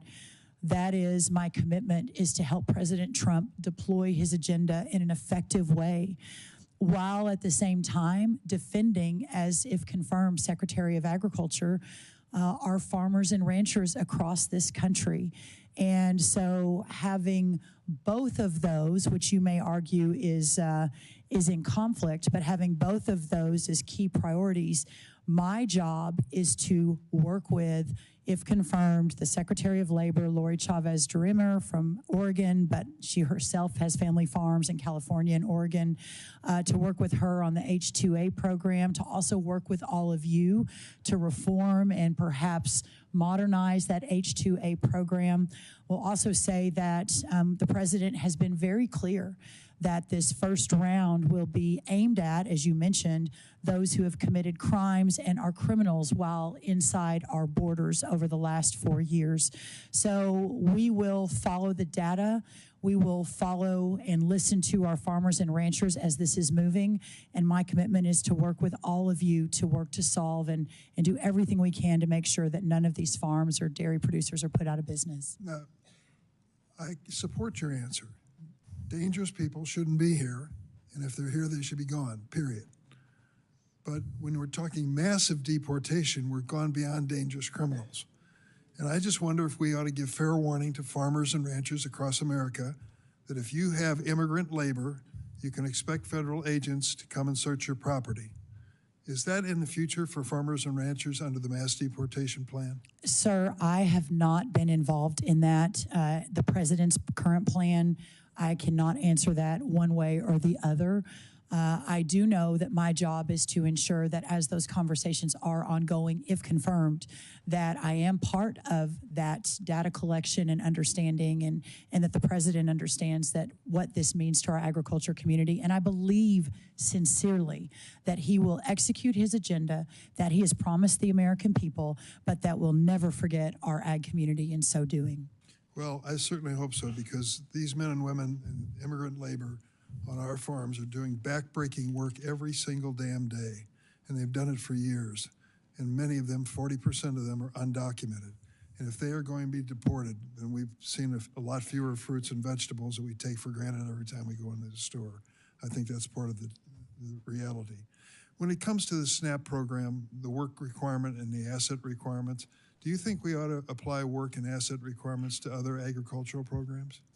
Senator Durbin, I look forward to learning more about those. I have actually spent most of my time on SNAP in preparing for this hearing. I'm obviously aware there are 16 other nutrition programs across the United States Department of Agriculture.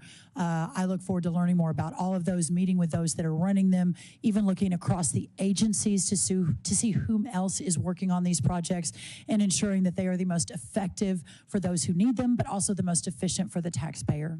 I'm going to ask one last question. Project 2025, you're familiar with, calls for capping crop insurance payouts to $40,000 per farmer and terminating longtime USDA export promotion programs. What's your position on this Project 2025 proposal? Sir, the America First Policy Institute was not involved at all in Project 2025. We were in no meetings. We were not part of any policy process and had nothing to do with it. And so I'm sorry, I don't know that I can answer that specifically. I will say that my role is to defend farmers and ranchers in our ag communities and our rural communities with everything I have. So as I am looking at all of these programs, aside from anything that other think tanks put together, my commitment is to ensure that we follow the data and protect our ag community. Thank you. Thank you. Senator Hyde-Smith. Thank you, Mr. Chairman, and congratulations. I'm so proud of you and so excited to get to work with you. I think it's really neat that you got the call from President Trump, and I believe you were in Newton, Mississippi. Newton, Mississippi, in the Walmart parking lot. That's when the call came. When you got the call on your way to the Auburn game. Yes. And I believe that went into 3 overtimes, if I remember correctly. It did, So- and the Aggies once again ran out of time, which is our November sort of game plan these days.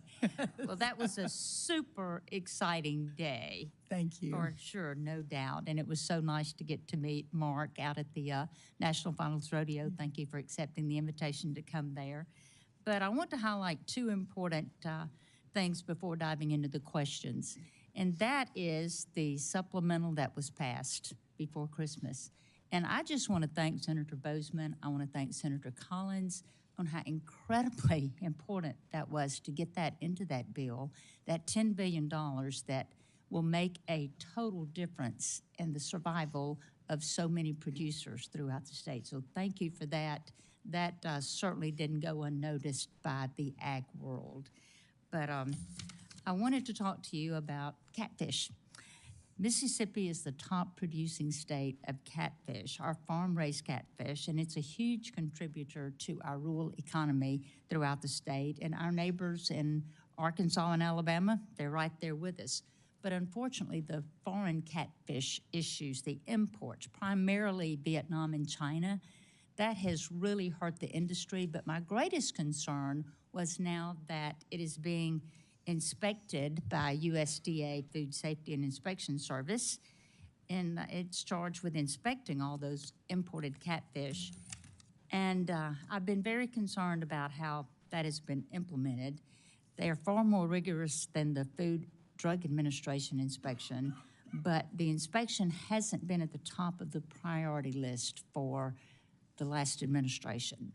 And that made a big, huge difference because there can be dangerous carcinogens in there, many elements that's harmful to human consumption that was getting by and not inspected.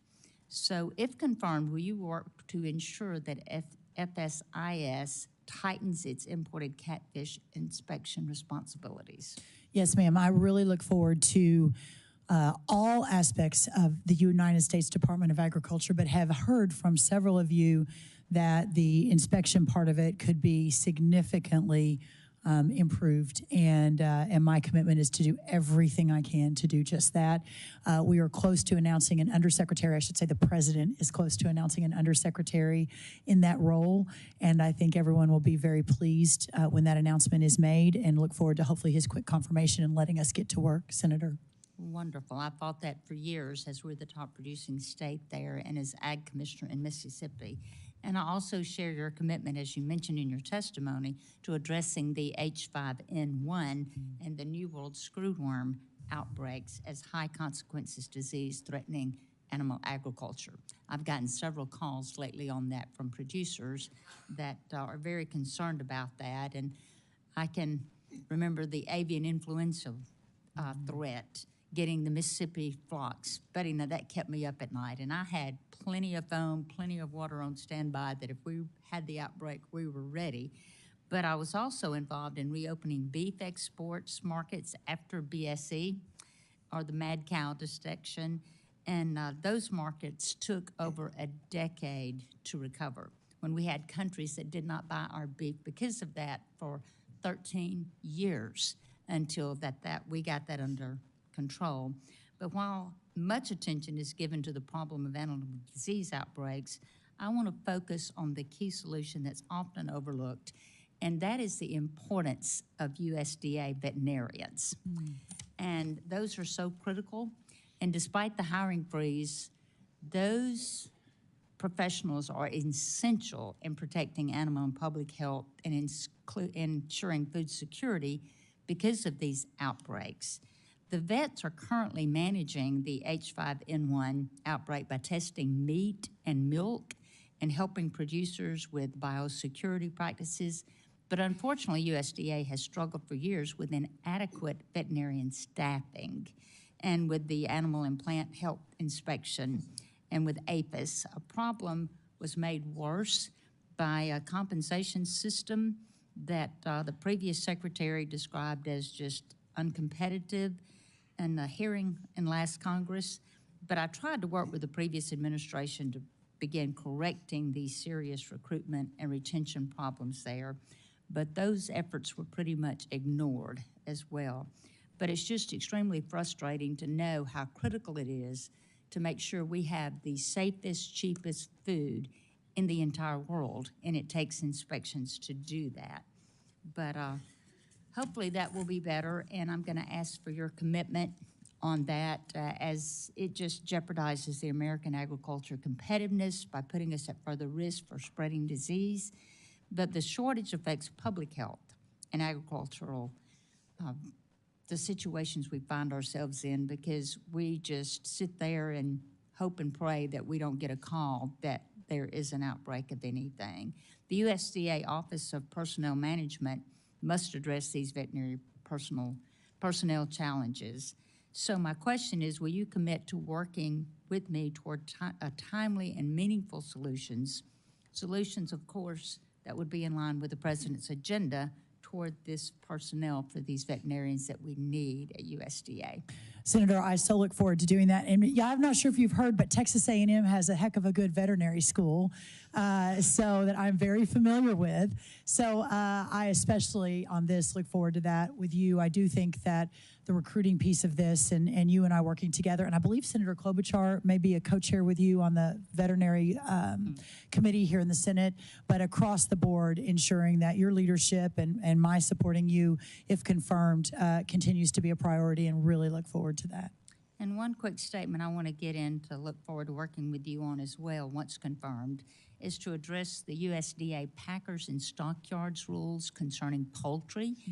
It's really caused some significant cost increase to our poultry growers, and it really doesn't have any quantifiable profits. So that's another thing that I would like to meet with you on, is packers and stockyards, the law that we all live by. Thank you so much, and I so look forward to supporting you. Thank you, Senator, so much. Senator Booker. Mr. Chairman, thank you very much. I'm excited to be here and excited to have a few moments with you. Thank you for coming by my office yesterday. I know I was the favorite office you visited much more than You were the favorite. There were 3 favorites, and you were one of the 3. I'm glad to hear that. I know you like my visit better than Tommy Tuberville. I'm going to jump on the moving mom bandwagon here. When you told me about the work she did, the work on PFAS, God, I hope it foreshadows some of the work we can do together. It's a real problem for American farmers, and it's something that's really important to me. I mentioned to you when you were with me that one of the biggest problems we have in America is that the biggest producers in our country have done well. That's not a problem. I love and celebrate American success. But we're having a problem with the big producers, often controlled by multinational corporations who are doing great.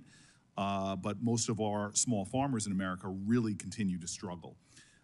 Since 2017, we've lost over 140,000 farms in our country. And since the 1970s, over 500,000 farms have been lost in this country. This loss of family farms has led to awful things happening in our rural communities, an exodus of residents, jobs, really the hollowing out of rural communities. And for the farmers who've managed to hang on, times are really tough for American farmers. 88% of family farmers have second jobs off the farms, and a majority of that income utilized by those families is generated from off-farm income. And right now, the USDA programs are structured in ways that serve well the biggest producers, but often do not work for small and mid-sized family farms. So I'm pushing in the upcoming Farm Bill to create an office of small farms within the USDA that would be charged with looking at USDA programs and policies and finding ways to make them work for our small farmers. This is a crisis. We're losing our heritage. Families that have had farms for 5, 6 generations in America are really struggling. And this is just a yes or no question, which I got in private. I'm hoping to get in public. As Secretary, will you make it a priority for the USDA to do a lot more to help small farmers? 1,000,000,000% yes, which is Aggie math, because I think you can only get to 100% yes, but 100% yes. And Senator, we discussed yesterday, for me personally, that is where my heart is and my passion in restoring rural America and working together in all parts of our country. I am grateful. I'm going to say hallelujah, amen to your answer and remind you that your mother is watching. Yeah, yes, sir. All right. So as you know, we're also facing a global hunger crisis. Millions of people are in desperate need of food. For the past several years, Senator Boozman and I have worked closely with the USDA to increase and expedite the USDA's purchase of commodities such as rice and wheat from U.S. farmers for shipment to countries where people are really suffering near famine-like conditions. It's a win-win for us. The USDA purchases really help our farmers, and at the same time, we're able to provide life-saving food to children and families around the globe. I know that you and I share a deep faith. It's a motivation behind what we do in our work, and you believe that the gospel calls on us to help people in need, but it's also a national security issue for America in helping to stabilize other nations that are facing crises. My office is getting a lot of concern and concerning reports from farmers that humanitarian programs like Food for Peace may be paused by one of the recent executive orders. I really am hoping that's not true. And again, a yes or no question. Once you're confirmed, will you check on the status of that, and will you make food aid purchases from our farmers a priority? Yes, sir, of course. Fantastic. Meat packers. Most Americans don't know this. They work in really horrifically dangerous conditions, one of the most dangerous jobs in America. They're being forced to make repetitive motions every day, forceful ones.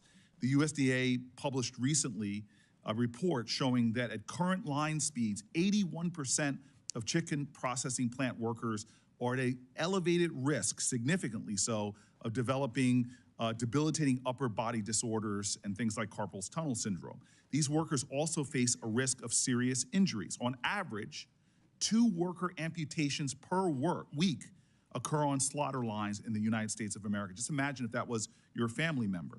Even worse, meatpacking giants like JBS have admitted and been fined for child labor violations in their processing plants.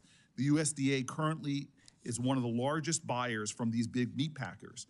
I have a bill with Senator Josh Hawley. It is a bipartisan bill to stop federal contracting with companies with child labor violations. As Secretary, yes or no, will you commit to using the agency's purchasing power to force these companies to end these horrific abuses, child labor practices, and bad treatment of workers? Senator Booker, I look forward to working with you on that. I don't and have not spent enough time to fully understand, to commit one way or the other, but I absolutely look forward to working with you and learning more about this issue. Sure, Holly, and I will definitely talk to you more. I'm grateful for that, yes. And I'm going to speed to my last question. Ultra-processed foods in school meals. We're facing a crisis. You talked about it earlier with our children. 38% of teenagers in America have pre-diabetes, among other often chronic diseases. We have a sickness epidemic in American children.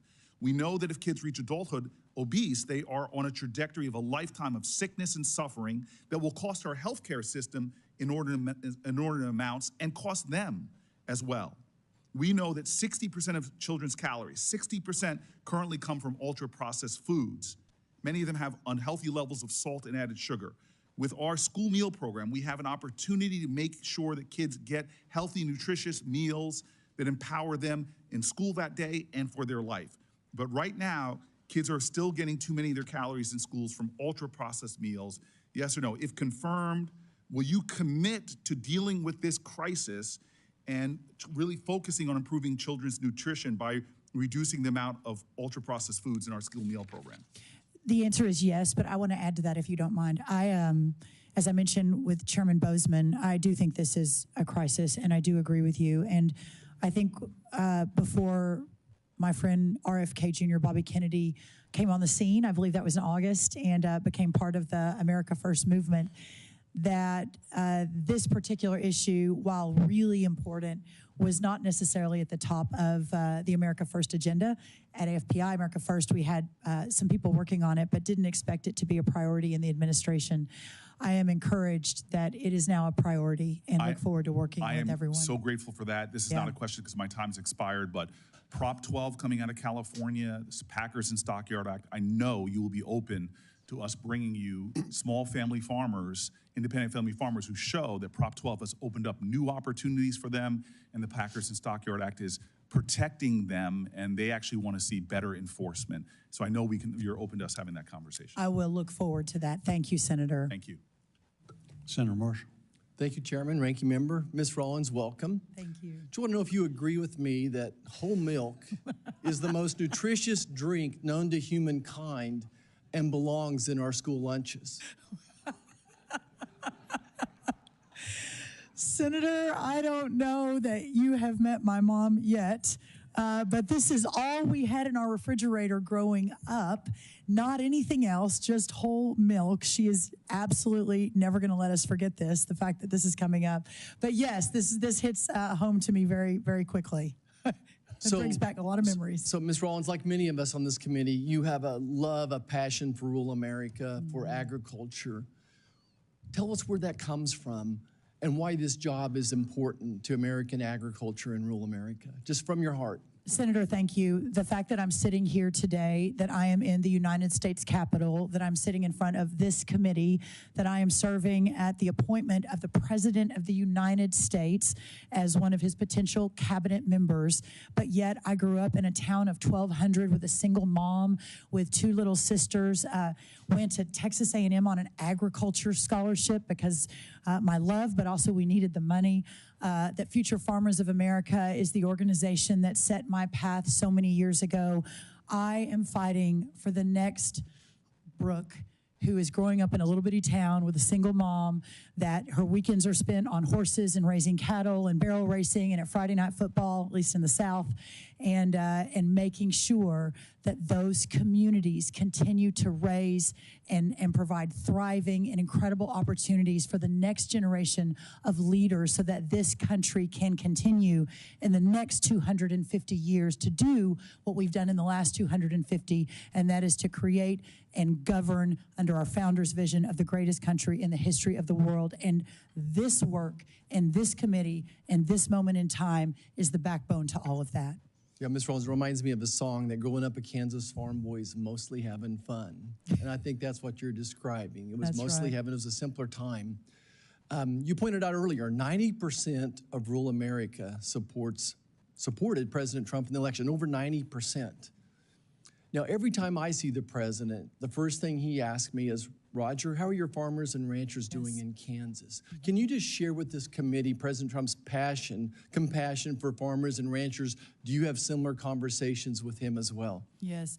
Senator, one of the illuminating moments of my time with him in the last administration, and it was, as you can imagine, an adventure beyond any imagination to be next to President Trump for 3 years and then to continue to work with him after he left the White House to build the America First Policy Institute and continue the policies for the next 100 years, not just for this moment in time. But I, in the last West Wing, I believe I'm speaking correctly, was the only person with an agriculture background.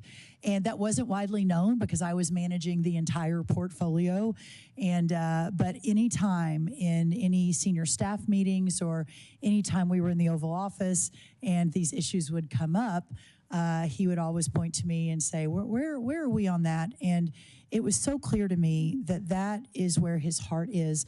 I'll never forget a cabinet meeting where we were having a discussion about some big corporate entity who had asked for a very large sum in the multis of billions of dollars for a project.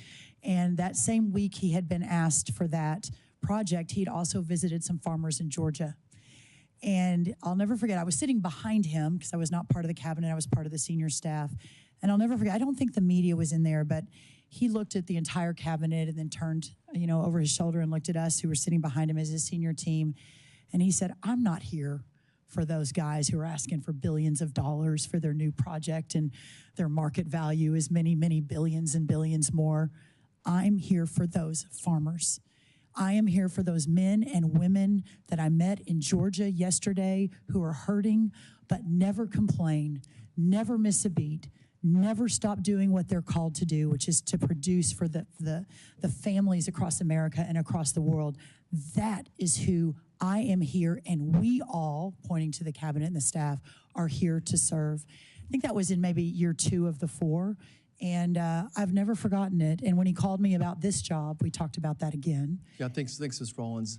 So obviously, agriculture, rural America is important to you. It's important to the president. Would you just speak for a moment how important biofuels are to the farmers, to ranchers who benefit from some of the substrates coming out of that process and to rural America as well, and specifically how 45Z might impact rural America? I think that everyone knows where the president is on this, and he often jokes that there were a lot of meetings. I think a lot of you were in. Senator Grassley, I know you were in many of those in the last White House, making sure that the president fully understood the importance of exactly what you're talking about, Senator, on biofuels and especially to our farmers. I believe that in the last 48 hours, one of his executive orders on energy actually included a mention of biofuels. And also, my role, if confirmed, is to defend all of American agriculture. So I believe, Senator, that you and others who hail from these states where this is a driver for your farmers and your ranchers and your economy should feel very confident that you have a friend and a defender in this current administration to make sure this continues.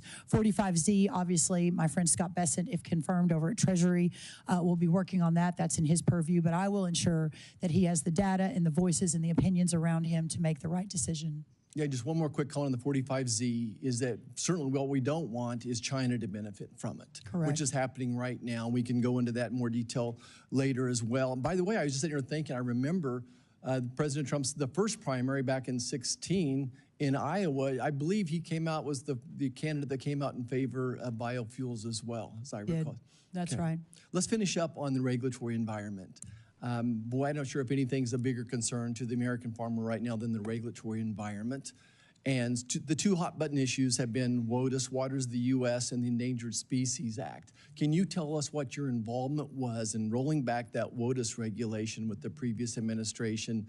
And that, I think, is a good example going forward what will be happening. I will, and I appreciate that so much because I do have extensive experience in many of these regulatory programs that in the last administration we worked to make roll back, but also align better for the needs of our ag communities and ensure that the Waters of the United States rule did not put more farmers out of business.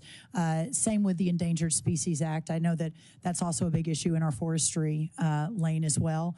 So I really encourage and look forward, and my policy heart is very happy at the opportunity to make those better, to understand the harm and follow the data on it, and really work with all of you to try to solve for that in the next 4 years. Senator Schiff. Thank you, Mr. Chairman. And at the outset, I want to tell you how very grateful I am to serve on this committee. California has not had a senator on the Agriculture Committee for over 30 years. And as a leading agricultural state, I'm really proud of the industry and all the people who work in it, and grateful to have a chance to represent them on this committee.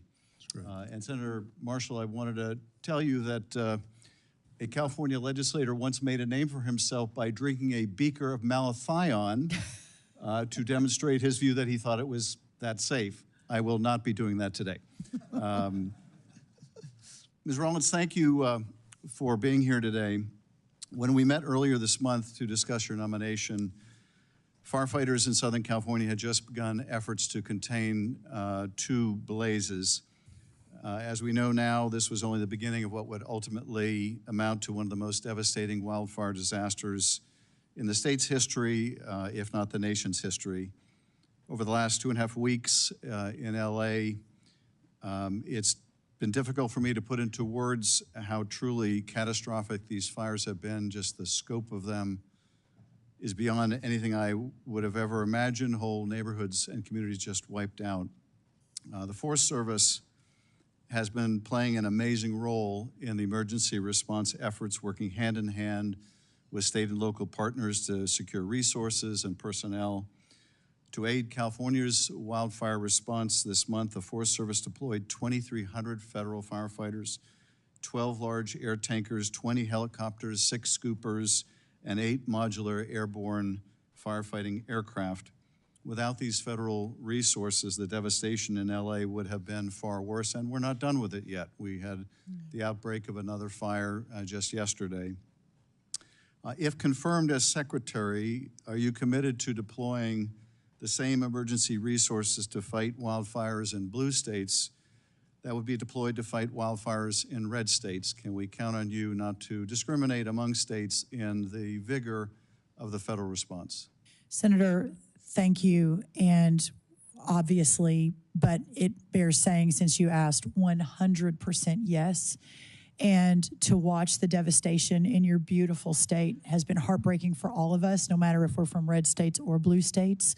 I think that hopefully, if there's any good that comes from this, if I'm confirmed, we can figure out how to be even a better, more impactful resource the next time this happens, and hopefully be able to work more closely, more quickly with those on the ground across blue states and red states. Thank you. I very much appreciate that. Wildland firefighters have been putting their lives on the line to protect my communities back home.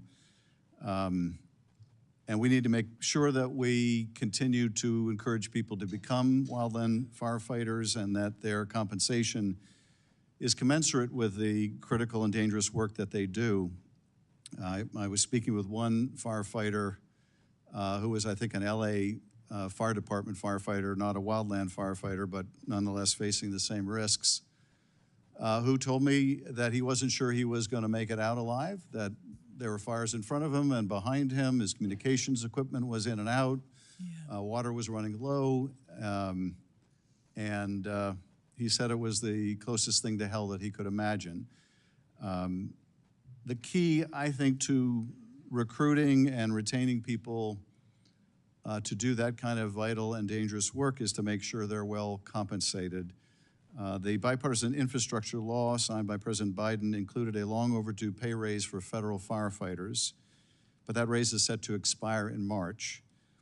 This means our federal firefighters could once again be paid as low as $15 an hour to risk their lives to keep our communities safe. If confirmed as secretary, are you committed to fighting to extend the pay increase so that we continue to recruit and retain these wildland firefighters? Thank you, Senator Schiff, and the tens of thousands of firefighters at the Forest Service at USDA in our peak seasons, and even now, I think we have close to 1,000 on the ground in your home state. I am 100% behind ensuring that we have the best firefighters, the best workforce that we can possibly have to fight these fires. I need to learn more about exactly what it is you're speaking about before a full commitment, but I will commit to this, that in all of my time with President Trump and the 8+ years I've been beside him in serving in his administration and answering the call for this position if confirmed, that he too believes that those who are putting their lives on the line every single day deserve the honor and the respect and the pay that goes along with those jobs. So I look forward to working with you to ensure as we move forward that that is happening in the most appropriate way. I appreciate that. Let me turn to a different topic.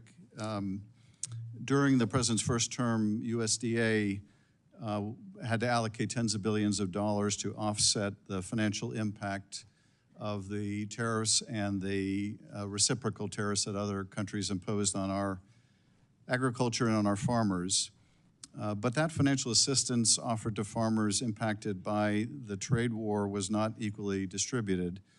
Despite California's leading role in U.S. agriculture and the heavy tariffs imposed on specialty crop exports, California growers receive far less than their fair share in tariff assistance under the 2019 Market Facilitation Program. Out of hundreds of specialty crops grown in the U.S., only 8 crops received direct assistance, and in the end, approximately 1% of the nearly $15 billion in USDA allocated resources went to California specialty crop growers, so about 1%. And as you know, we're the leading state when it comes to specialty crops. If confirmed, are you committed to distributing all economic assistance, including trade relief, to states without regard for their political leanings? I am committed to that. I think Senator Slotkin, you and even you and I discussed the specialty crops in Michigan when we met. I look forward to, I'm not familiar with the data that you laid out, but I look forward to learning more about that and being committed to ensuring that to the very, very best of our ability that this is appropriately adjudicated. I appreciate that. I look forward to working together to make sure that that relief, if it should be necessary, is distributed equitably. Yes, sir. Thank you, Mr. Chairman. I yield back. Thank you, Senator. Senator Tuberville. Coach. Thank you very much. Ms. Rollins, who'd ever known? 30 years ago, I'm a young coach at Texas A&M, and you're student body president. That's First true. time we met. Yep. And we sat next to each other in lots of meetings. That's exactly right. And look where we're at now. I know. It's an amazing Congratulations. world. Thank you, sir. Congratulations. Thank you. You're going to be awesome. Thank you. But I don't want to sugarcoat this because my farmers back home are hurting. Yes, sir. We're in trouble. Our farmers are in trouble. Small farmers are selling right and left. I got a bill on the floor, actually I dropped it yesterday, about keeping foreign adversaries from buying our farmland. We're selling it right and left. But I don't blame them because they can't make a profit. Row croppers in my state of Alabama are really getting killed. Cotton farmers last year, the input cost was about $400 an acre. They might have got $100 an acre out of their crop last year. Yeah. That's the reason we had to do a supplemental right before Christmas. My phone was ringing off the wall. We have got to help our farmers, but they hate handouts. I'll tell you that right now. They hate it because they want to do their own work. So I'm glad you understand that. Being from Texas, you understand it. Yes, and sir. Again, it is a dire problem, and it's not going to get fixed overnight. I'm looking forward to seeing who your team is going to be around you. I will tell you this: it's discouraging to know that you walk into the office building where you're going to have 3,000 or 4,000 employees, and you can shoot a gun and not hit anybody. There's nobody there. Nobody's been working in the office for 4 years. I mean, It's embarrassing. It's absolutely embarrassing. Our farmers need help, and we got nobody working at the office. So we have to get input costs down. That's not your job. 6, 7 years ago, a cotton picker cost $750,000 in Alabama. Today, it's $1.5 million. Yes, sir. Fertilizer's gone sky high after the Ukraine war. It's embarrassing to where we've got. There's a $45 billion trade deficit in ag. $45 billion. And the only way that we can get commodity prices back up is handle that trade deficit. So, that being said, we need dialogue. If confirmed, will you commit on doing dialogue with President Trump and the people around ag to get our farmers an opportunity to have a better price for their crop? Yes, I will, Senator, and I so look forward to that. I think one of the things I read recently that only 43% of our ag producers are net positive, net income positive. That is unsustainable. We have to find a better way, and it can't come always through government subsidies. We've got to expand the market. We've got to figure out input costs. One of President Trump's top priorities was food inflation. Well, this comes before food inflation because this itself will drive the cost of food down if we do our jobs and if we're able to produce for our ag community the way that, Coach, I believe that we can, working together. Yeah, what we don't want to happen is what's happened to our drug industry. You know, we found in COVID, we look around going, you know, how do we keep people, you know, get people healthy? And all the drugs are made in China. And we're going to end up in the same situation if we don't wake up and smell the roses. It's going to happen. Yeah. Again, people are selling right and left, and you can't blame them. Our small farms are going to end up being corporations like the packing houses. We only, got 3 companies now that are meat packers, and one of them's owned by China. We're headed in a direction of unknown, and it's going to take leadership from your office to get that back on the right track. Our forest industry in my state, $36 billion a year. Now, with the USDA Forest Service under your purview, what priorities do you have for the health of our forests across the country? Not just in Alabama, but we have to continue that to make sure that we have healthy wood, because it is something that we're very proud of. I know that's really important to Alabama and many of the other states that are represented here and across the United States Senate. My commitment is to hire an A++ team. We've already announced our Undersecretary, Mike Boren, for this position.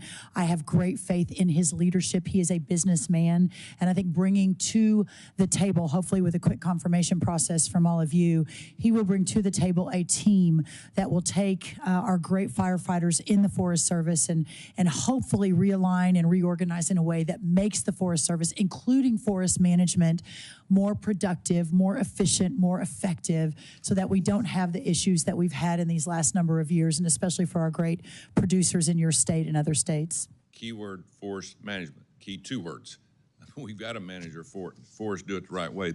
American people across the country that are not in this business they shouldn't have to pay for everything the mistakes that we make. We're broke. We're $36 trillion in debt, and it's getting worse. That's right. Every day. And we're printing $80,000 a second, by the way, and we can't sustain that. Government's way too big. Disaster relief. Disaster relief. If we've had problems with tornadoes or floods or whatever in my state, it takes at least 3 years at times to get any kind of disaster relief. 3 years. And you know as well as I do, farmers borrow money from banks for a crop, and those bankers are looking around going, where's our money? Well, we're waiting for disaster relief. The bankers shouldn't have to deal with that, nor should the farmers. But I think there has to be a better plan for that at the end of the day. And I'm throwing all your problems out to you. You probably don't want to hear that, but we got a lot of problems that need to be fixed. Well, Senator, Coach, I believe that you and I having a conversation with our Commander-in-Chief and the fact that it's taking 3 years to get relief will be unacceptable to him. It is unacceptable to me, and I look forward to working with you to ensure that we do better, much, much better than that. Thank you. Good luck. Thank you, sir. Thank you. Senator Welsh. Thank you. Thank you very much. I don't want the coach to be upset, but when you ask the question, how did you both get here? I kind of get it, how you got here. I'm still trying to figure out about the coach. How Coach got here? But you did another thing that really is astonishing. Senator Cruz gave you a very nice introduction. And I didn't know something that he's kept on the down low. He actually has a sense of humor. So this is a pretty astonishing hearing. It's a new day. It is. And thank you for your visit to my office and your enthusiasm about rural America. And I'm so delighted to be working with our new ranking member and our new chair. to try to strengthen rural America. And I share the, I think, point of view strongly held by members of this committee that rural America really is about the great values and strength of America, hard work, family, community. And rural America has been under brutal pressure. And I think every single one of us wants to do everything we can to strengthen it, because a strong rural America is a strong America. A couple of things. We have been really blessed in Vermont with a very responsive Department of Agriculture. The Rural Development Organization in Vermont has helped us through the floods of July 23 and July 24.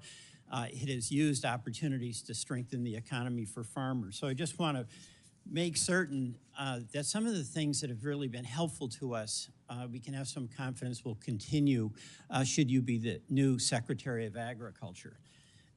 Number one, we've got, under the previous administration, there was $40 million that went to Vermont for energy efficiency programs. And we don't have to have a debate about climate change and whether it's real or not, but my view is this: agriculture and our farmers can help us deal with the weather events that are enormous by doing things where they get income to sequester carbon. So without having the climate change discussion, I want to make certain that I can have some confidence that our farmers who are adopting regenerative agricultural practices, organic agriculture, are doing things that by all estimations make for good, healthy crops, but also reduce carbon emissions, that will continue to make that possible, and they'll get paid to do it, not just be asked through regulations to bear the burden. Senator Welch, thank you, and love visiting with you, and excited to come to Vermont if invited. I loved our conversation, and we actually talked about the workforce at USDA, at least those that you have interacted with and worked with, and hearing from you how excellent the service was and the good job that they did meant a lot to me, and I look forward to learning more and meeting them if confirmed. I think it's important to recognize, Senator, I will always have an open dialogue with all of you. I think I gave all of you my cell phone. No, you did. I did. Let me go on to the next one, because I just want to go through a few things. You know, another issue is labor on the farm. We can't milk our cows. We literally can't milk our cows without immigrant labor. And I'm for a secure border. I think all of us here are, but I'm also for legal immigration. And that is a real challenge for our dairy farmers. And I want to make sure that whatever we do to secure the border doesn't deprive our hardworking dairy farms and farmers access to the labor that they absolutely depend on. Can you comment on that? Senator, yes, thank you. And I appreciate everyone's commitment to a secure border. You are not the only one on this side of the room that has made the point that that's really important. But I know there is great concern amongst our ag community on what immigration under President Trump will look like. My commitment to you is this, that understanding the data and understanding the impact of those in the ag community, dairy farms, I think especially are concerned, but everybody is, ensuring that we're working with the nominee over at Labor, Lori Chavez-Drimmer, who is from Oregon. So we will work together on that. Yes, sir. And you appreciate the importance of having access to that labor for our dairy farms and others as well. I know that these cows need to be milked 24 hours a day, 7 days a week. It doesn't go away. If there's no one to milk them, that's big trouble. All right. Another thing, a shared view that a lot of the incredible challenges farmers have are because they don't control the weather. And a lot of our small farmers, our vegetable farmers, they don't have an insurance program that works for them. The insurance program for some of our vegetable folks, they would only get paid wholesale or reimbursed wholesale when they sell at farmers markets at retail. And also they would have this incredible documentation process there where they had to say how many tomatoes they had, how many beets they had. I've introduced the Weather Act as an effort to try to streamline the reporting requirements, and I'm not going to ask you for the details on that, but we have to have insurance programs that help not just the big commodities, which is a challenge and an obligation we have, but the smaller farmers that are the future. can I count on working with you on that? Well, streamline, the word streamline is my love language. So yes, you and I will absolutely work together on that. And we've spent a lot of time this morning talking to everyone about restoring rural America and how important that is to the next 250 years of our country.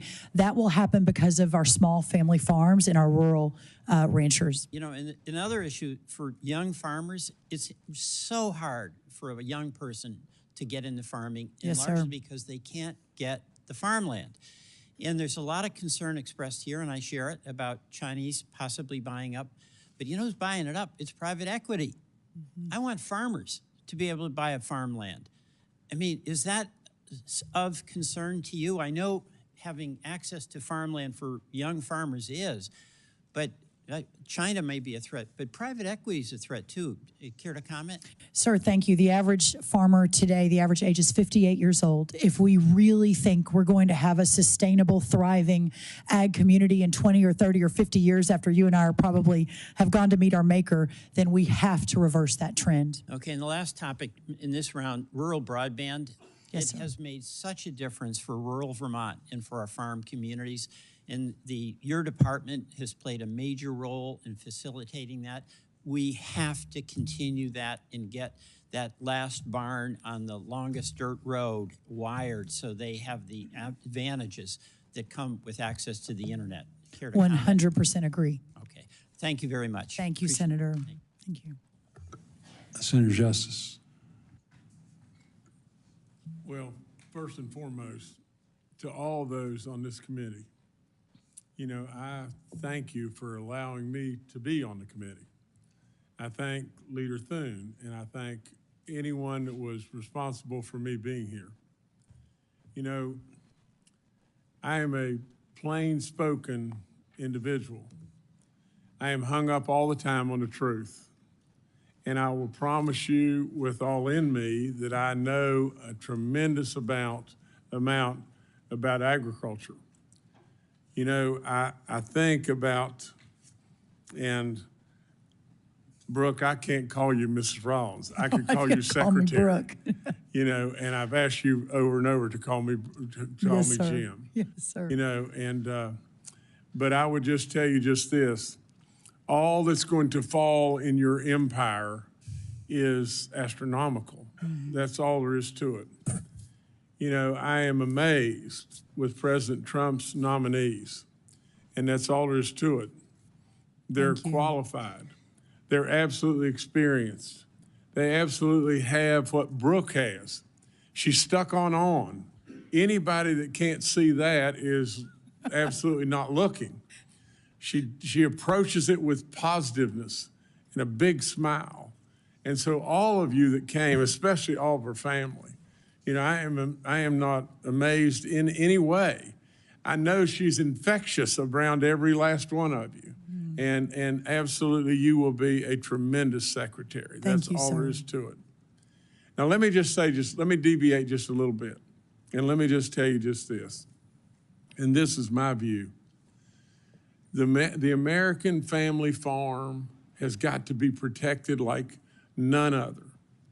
Right today, right now, you know, what we have is the average size of the American family farm is 450 plus or minus acres.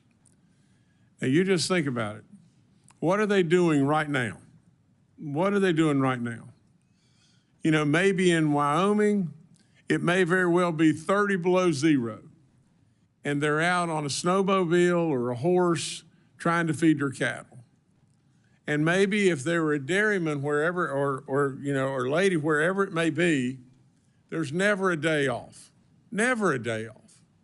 The cows have to be milked. There is never a day off. And whether it be maybe just that little farm that's sitting, trying to figure out how in the world, with fertilizer prices or whatever it may be, how in the world can we make ends come out or ends work? And just think about this. They're probably driving a 12-year-old pickup truck. They're trying every way they possibly can, and every year they're in a Texas Hold'em game where they shove everything all in, every single year. Now, with all that being said, just think about it.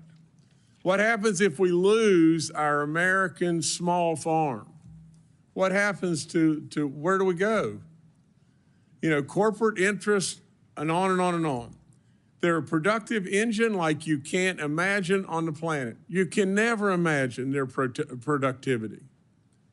They're a treasure to every single last one of us. And we better protect them and keep them on that farm. You know, they can cash out today with their land, most all, and have a lifestyle that is so much better than their earnings every single year. And why do they do it? They do it because of one thing. They love what they do. They're the best of the best, and they love what they do. And we got to keep them there, and we got to protect them in every single way. I know it in my heart, and I believe it with all my soul. You know, if you'll just step back and look, the grocery stores a mile long, food beyond belief. Now, I know we've had an increase in food prices, and we need to do something about that if we possibly can. But with all that, we enjoy a luxury that is off the chart. That what we throw away, many around the world would beg to have what we throw away. It's a luxury beyond belief. And that small farm that I'm talking about provides us that luxury. And Brooke, I've really only got one question for you, and it's just this. And I don't have enough time to go into all the specifics, but from a value-added standpoint, you know, if I could deviate just a second to forestry, and I look forward to telling you about this because I've got a plan that really could very well help bring our furniture manufacturing, our cabinetry, you know, our flooring manufacturing back from it being in China, Vietnam, and Mexico, where we've lost it all for all practical purposes, back to us. We'll talk about that. But I want to hear that you are really supportive of value-added products because it is so important to getting our manufacturing at home and what President Trump absolutely believes and wants more than anything. Again, I am all in with your nomination, 1,000%. You will do an amazing job. There's no question about it. But please comment on the value added, please. Sir, there is no excuse why everything in American agriculture and America in general, but we're here to talk about ag, is not the best of the world, that everything that we work on is of the most excellent approach, and that we continue to build and feed and thrive and preserve the American heritage of the greatest farmers in the world. I'm telling you, and everybody should pay close attention. She's a superstar. Thank you, sir. And we need her. We need her. So Thank you, sir. Maybe it's premature, but congratulations. As long as I have baby dogs support, that's the important thing. You got baby dog with you every single day. Thank you, sir. I so appreciate that. Thank you. Thank you. Baby dog was the difference in you getting on the committee or not. Baby dog like you. trumps We really me like every baby single dog. day. Senator Warnock. Good morning. I don't know how to follow that. Welcome to the committee. Thank you, sir. Thank you, Chairman Bozeman. I want to take a moment to congratulate you and Ranking Member Klobuchar on your appointments to lead this committee. I look forward to working with both of you. I've met with each of you, and I've enjoyed our relationship and the work that we've tried to do and the work we've done. Ms. Rollins, good morning. And morning. Welcome to you and also to your family and all those who are here to support you. And congratulations on your nomination. Thank you. I enjoyed also meeting with you last month to discuss your nomination and plans for USDA. And this morning, I'd just like to follow up on some of the issues, many of which we've already discussed.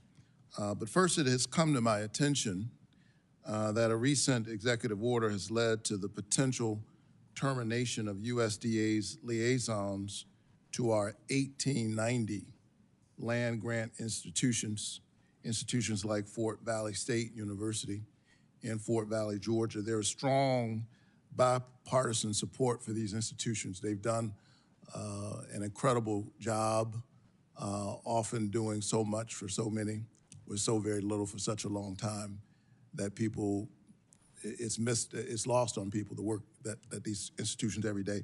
I'm deeply concerned about this and the actions to shut out their voices at USDA. Ms. Rollins, if you are confirmed, will you commit to supporting our 1890 institutions? Sir, I believe Prairie View A&M is one of those 1890 institutions, which I'm very familiar with and partnered as a student at Texas A&M and in the last administration worked with. I am not familiar with exactly what you're speaking of, but my commitment to you is to find out and to continue a really important discussion and to learn more about the issue. Well, the executive order could lead to the potential termination of USDA's liaisons to these 1890 institutions, which help them to navigate their relationship with the USDA. Can I have your commitment to protect those who serve these institutions at the USDA? Again, sir, I would want to know more and understand more before I can make that commitment, but clearly those institutions are important. They are bipartisan supported, and you have my commitment to have a very robust dialogue at any moment, any time of day or night to ensure that we have all the data as we're making any decisions. I appreciate that. I've had good relationships and good work, bipartisan work, supporting these institutions, and I hope you'll keep your eye on that issue. I will.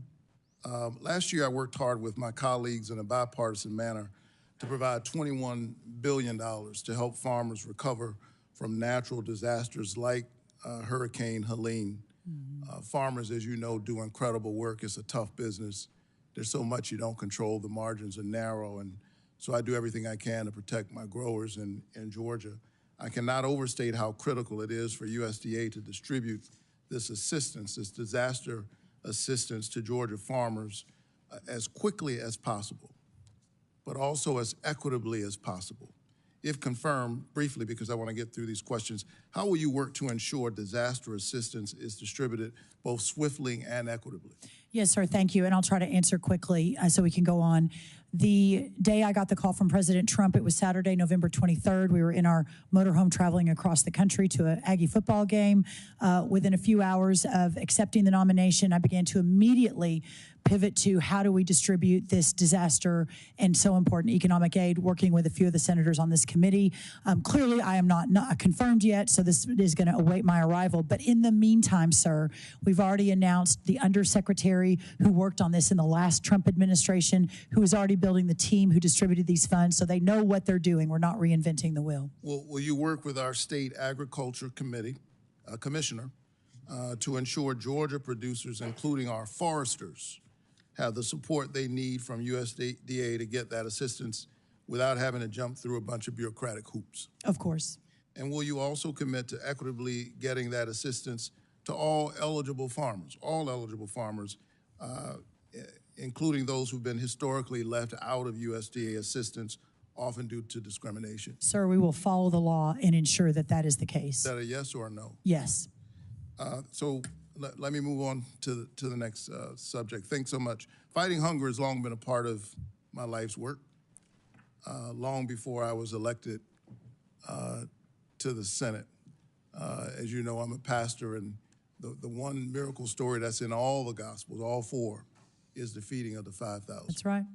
And so I constantly hear from Georgia farmers, Georgia families, about how their dollar just doesn't go as far at the grocery store as it used to. The average Georgian participating in SNAP, a food assistance program that provides critical nutrition aid to our most vulnerable families, has about $6.15 a day to spend on food.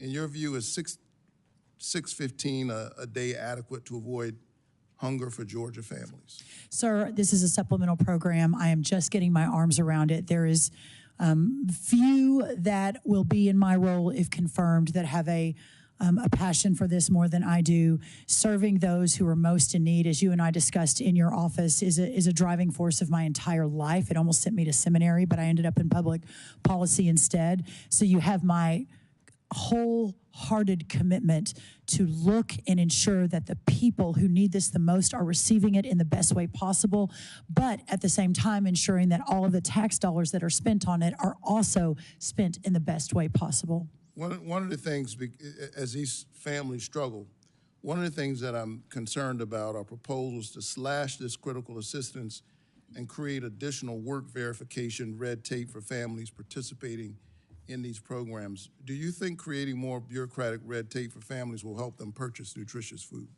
I think it's extremely important that we take a wholesale look at every one of these programs and ensure that they are serving the people that are needing the programs and that they are the safety net they're truly set out to be. Obviously, I do not like the words bureaucracy or red tape, but ensuring that we have set up the appropriate lifelines and the appropriate structure so that we can get these resources to the families that need them the most. As we talk about work requirements, and I support work, I was raised by a father and a mother with commitment, who had a serious work ethic. But we want to help these families have a basic safety net. Most poor people are children.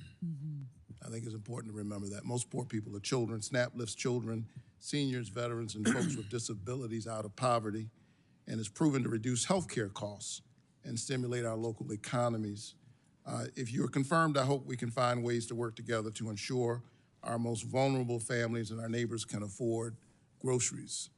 I think as someone, again, who preaches the parable of, not the parable, but the miracle of the feeding of the 5,000, I think it's the right thing to do, but I also think it's a smart thing to do. Yes, sir, you have my commitment, and my friend Dr. Alveda King is here, and we have spoken of that multiples of times. So looking forward to working with everyone. I'm her family's pastor. Yes, sir, I'm very well aware. Thank you. Senator Grassley. Yeah. Congratulations. Like other senators, I think you'll do a good job. Thank you, sir. Want to start out by thanking you, like Senator Durbin did, for during the Trump administration, working with us on the First Step Act.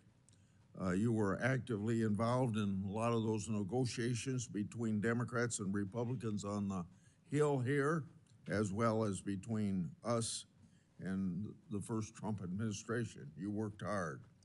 I noticed after you took the oath, the first question you got was, you going to answer our letters. Remember what I told you in my office? Oh, yes, sir. As I tell every confirmed person coming to my office that you ought to say maybe, because I pointed out to you how I had 158 letters to the Justice Department that are still unanswered. So Yes, they said yes, but they turned out to be liars. And that's true of Republican and Democrat administrations generally. So I hope you'll, since you said I do, you'll tell all your colleagues in the cabinet the same darn thing, or they're going to be liars. So Yes, sir. I hear you loud and clear, and I have to believe with 100,000 employees at USDA, we'll be able to answer your letters to the best of my ability, sir. But yes. Now, at least one other person, my colleague, Senator Ernst, has brought up the importance of whistleblowers, the information she got from them. I'm not sure that I want to ask you a question. I just want to tell you what is on my mind, and that is you've got tens of thousands of people working under you. You can't know what they do, and you ought to listen to whistleblowers, and it's not you yourself listening to whistleblowers, it's you establishing a culture within your agency that middle management's going to listen to whistleblowers, because then they don't have to come and bother me. I got 38 investigations going. Most of it have come from whistleblower information about fraud or about the law not being followed or misspending of money and all that. So listen to whistleblowers, will you? Yes, sir. You have my 100% commitment. We talked about it in your office, and I really look forward to that. Yeah. The next thing is the legal term actively engaged in farming is not enforced. We got too many people on Wall Street getting farm payments that shouldn't be getting them. So I want you to make sure that all of this manipulation that has gone on in the Department of Agriculture under both Republicans and Democrats to dilute the term actively engaged. And I'm being a little facetious when I say this, but you ought to at least have dirt under your fingernails if you're going to get payments from the taxpayers for your farming operation. So I expect actively engaged to be fully enforced by you, and however it's been diluted, you ought to take a look at it and make sure that it is stiffer than what it otherwise was. And then when we get into this negotiations on a 5-year farm bill, I don't expect you to answer this now, but just let me tell you, there can be tremendous savings to the taxpayers. And you can even discuss this with Mr. Musk of Doge. And you can discuss it with people at OMB. If you can put a cap on what one farmer can get from the farm program, so we aren't subsidizing big farmers to get bigger. And I got nothing wrong with the marketplace working for people get as big as they want to get, but we shouldn't be subsidizing. The whole point of an agricultural farm 5-year farm bill safety net is to protect people that are medium and small size farmers that can't control what happens to them, whether it's a natural disaster or a Carter grain embargo or some war in Kiev. Big farmers can handle that, but small farmers can't.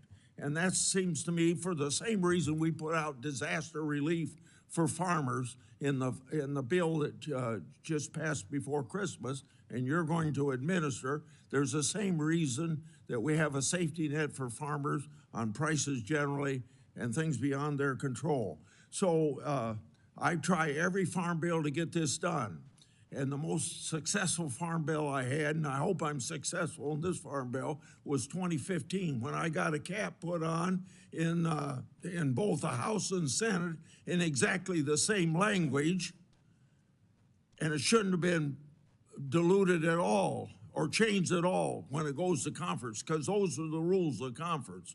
But the congressman from Texas, I don't know his name, that was chairman of the Ag Committee at that time, and you probably know who he was.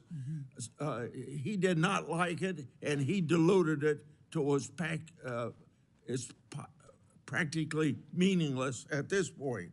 So if you want to save some taxpayers' money, look at that issue when I bring it up again. Thank you, sir. Another thing is we had the first Trump administration. We had a couple times in the Biden administration use money from the Commodity Credit Corporation that I don't think should have been used. And the power of the purse, as you know, rests with Congress under Article 1 of the Constitution. And money can't be spent without authority of Congress. And billions have been wasted that way. And I hope you don't get involved in wasting those dollars again. I'll end with the Packers and Stockyards Act. I think it's stronger than anything that the Justice Department can do under antitrust laws to protect the welfare of the farmer, to make sure that the marketplace is working. And thank God, Vilsack, just before he left office, put out some regulations that will help enforce Packers and Stockyards Act, particularly to protect livestock producers in highly concentrated areas of agriculture, or the poultry grower payment system, the capital improvement payment system. The American Farm Bureau Federation has spoken positively about these issues. I think there were some more that are on the books that maybe you can take a look at that he didn't get around to putting out, because maybe they're a little more controversial. But the Packers and Stockyards Act is the most effective tool to make sure that the marketplace works for the American farmer. Thank you. Thank you, Senator, and I am really looking forward to working with you and continuing to move forward, and especially focusing on our small family farms in rural America. Senator Slotkin. Thank you. Congratulations, Mr. Chairman and Madam Ranking Chairman. I'm honored to be here as the successor of Debbie Stabenow, our esteemed former chairman, the queen of Michigan agriculture. We miss her, and I have really, really big shoes to fill there. Thank you for our conversation in my office. I appreciate your positive approach to meeting with everybody. And I have the honor to live on my family farm, which used to be beef cattle, is now soy and corn alternatively. But I'm also a former CIA officer, Pentagon official. So I really come to the Ag Committee with a sense that food security is national security, and the United States should always be able to feed itself by itself. And everything flows from there. If people agree, then there's a lot of policies that become pretty clear. The sale of our land to foreign governments or to private equity, all of those things. So I think that's the approach that I tend to take. I'm also from Michigan. We're not Kansas. We're not Iowa. We are specialty crops, right? We have the second most diverse agricultural sector in the country after California. We take pride in not doing monocropping and doing a lot of fruits and vegetables and a lot of other things. So this is why I'm particularly concerned about the tariffs.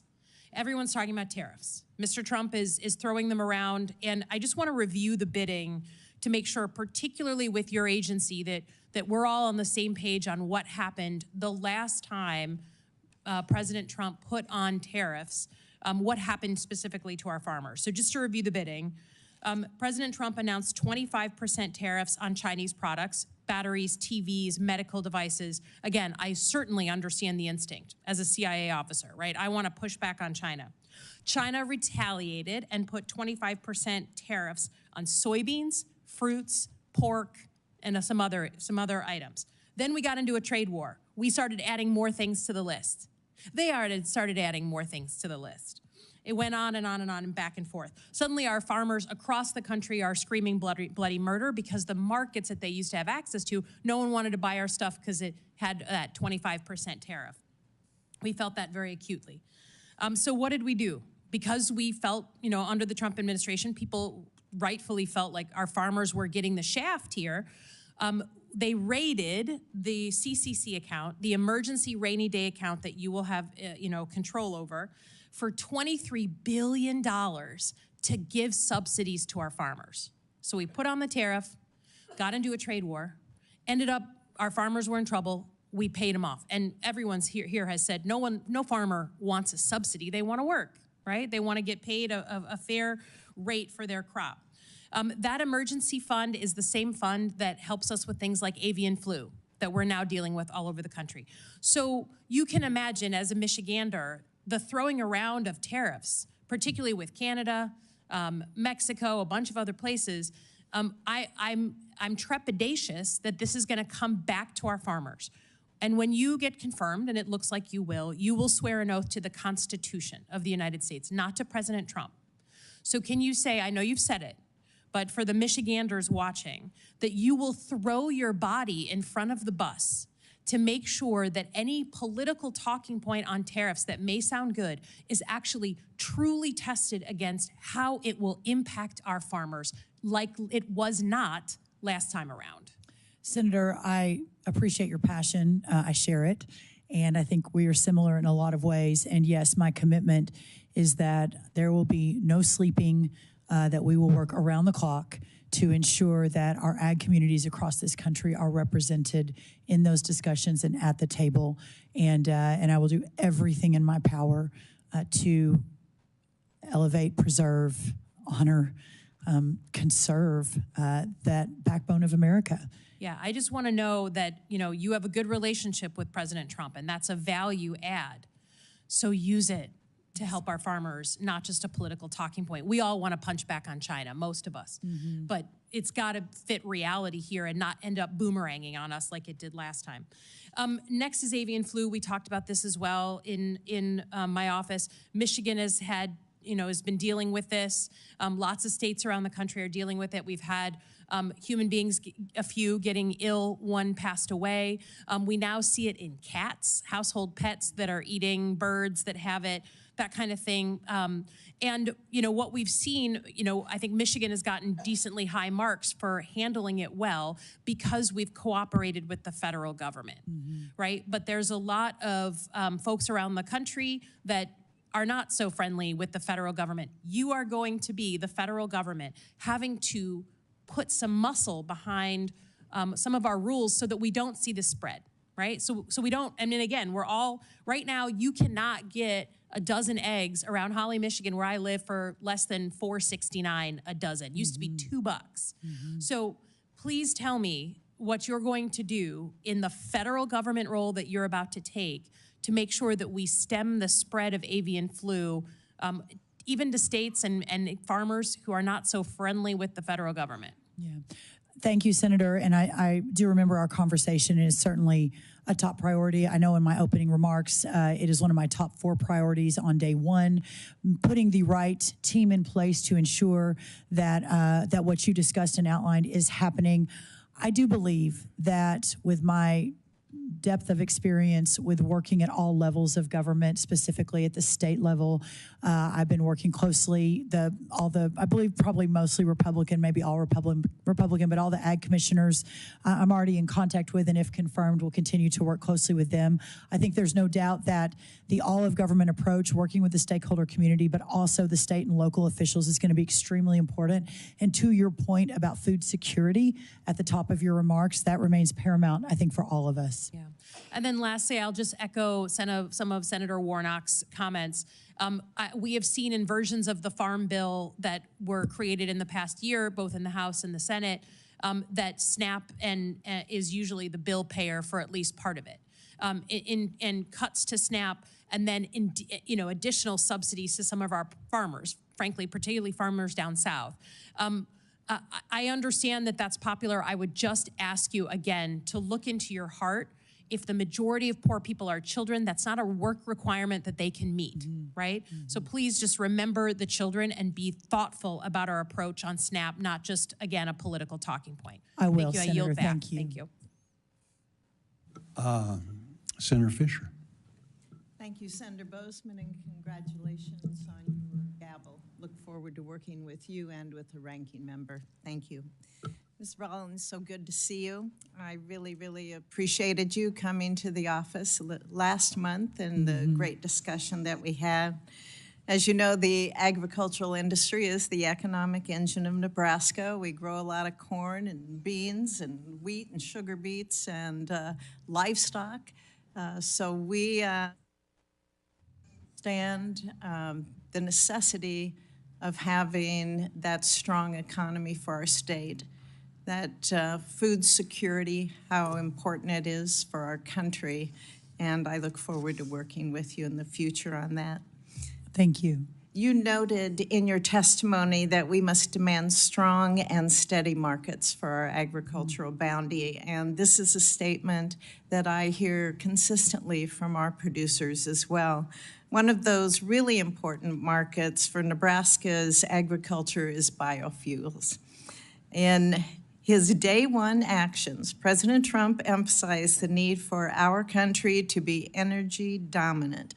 The president has long recognized that ag producers have a role to play in producing abundant homegrown energy, and he took steps in his executive order declaring a national energy emergency so that we can continue to allow for the sale of E15 year-round.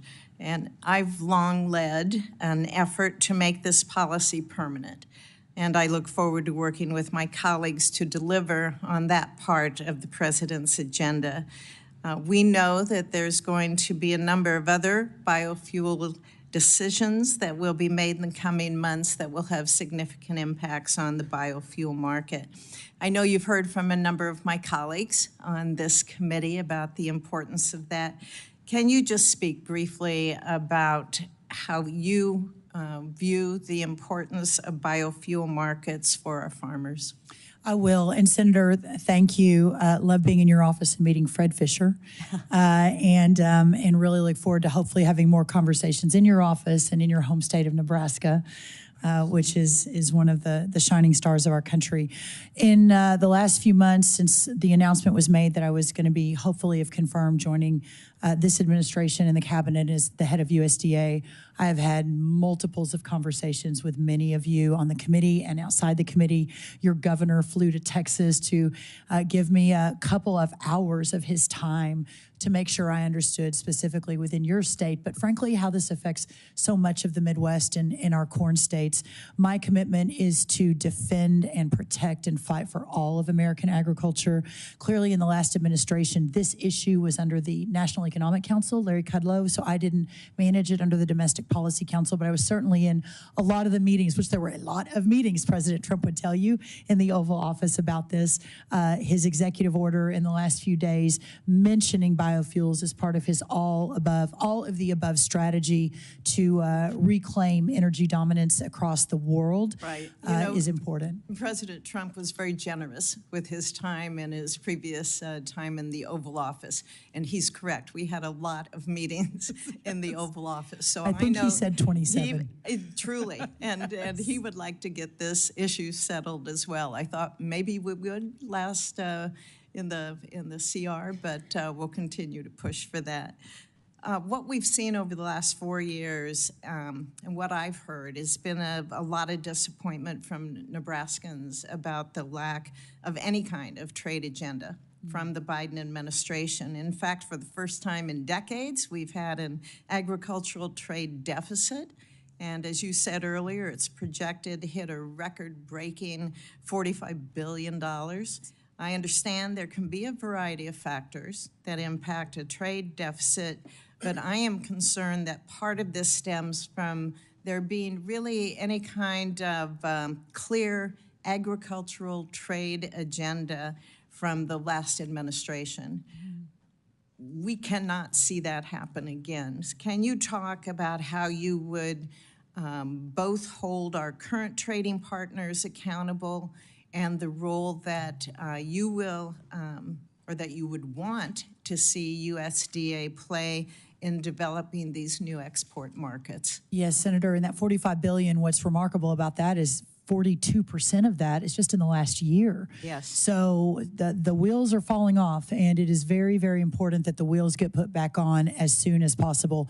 I think for those that know me for a long time, but even Senator, you and I have just gotten to know each other in the recent months, know that I am a relentless cheerleader for whatever it is that I have been called to do.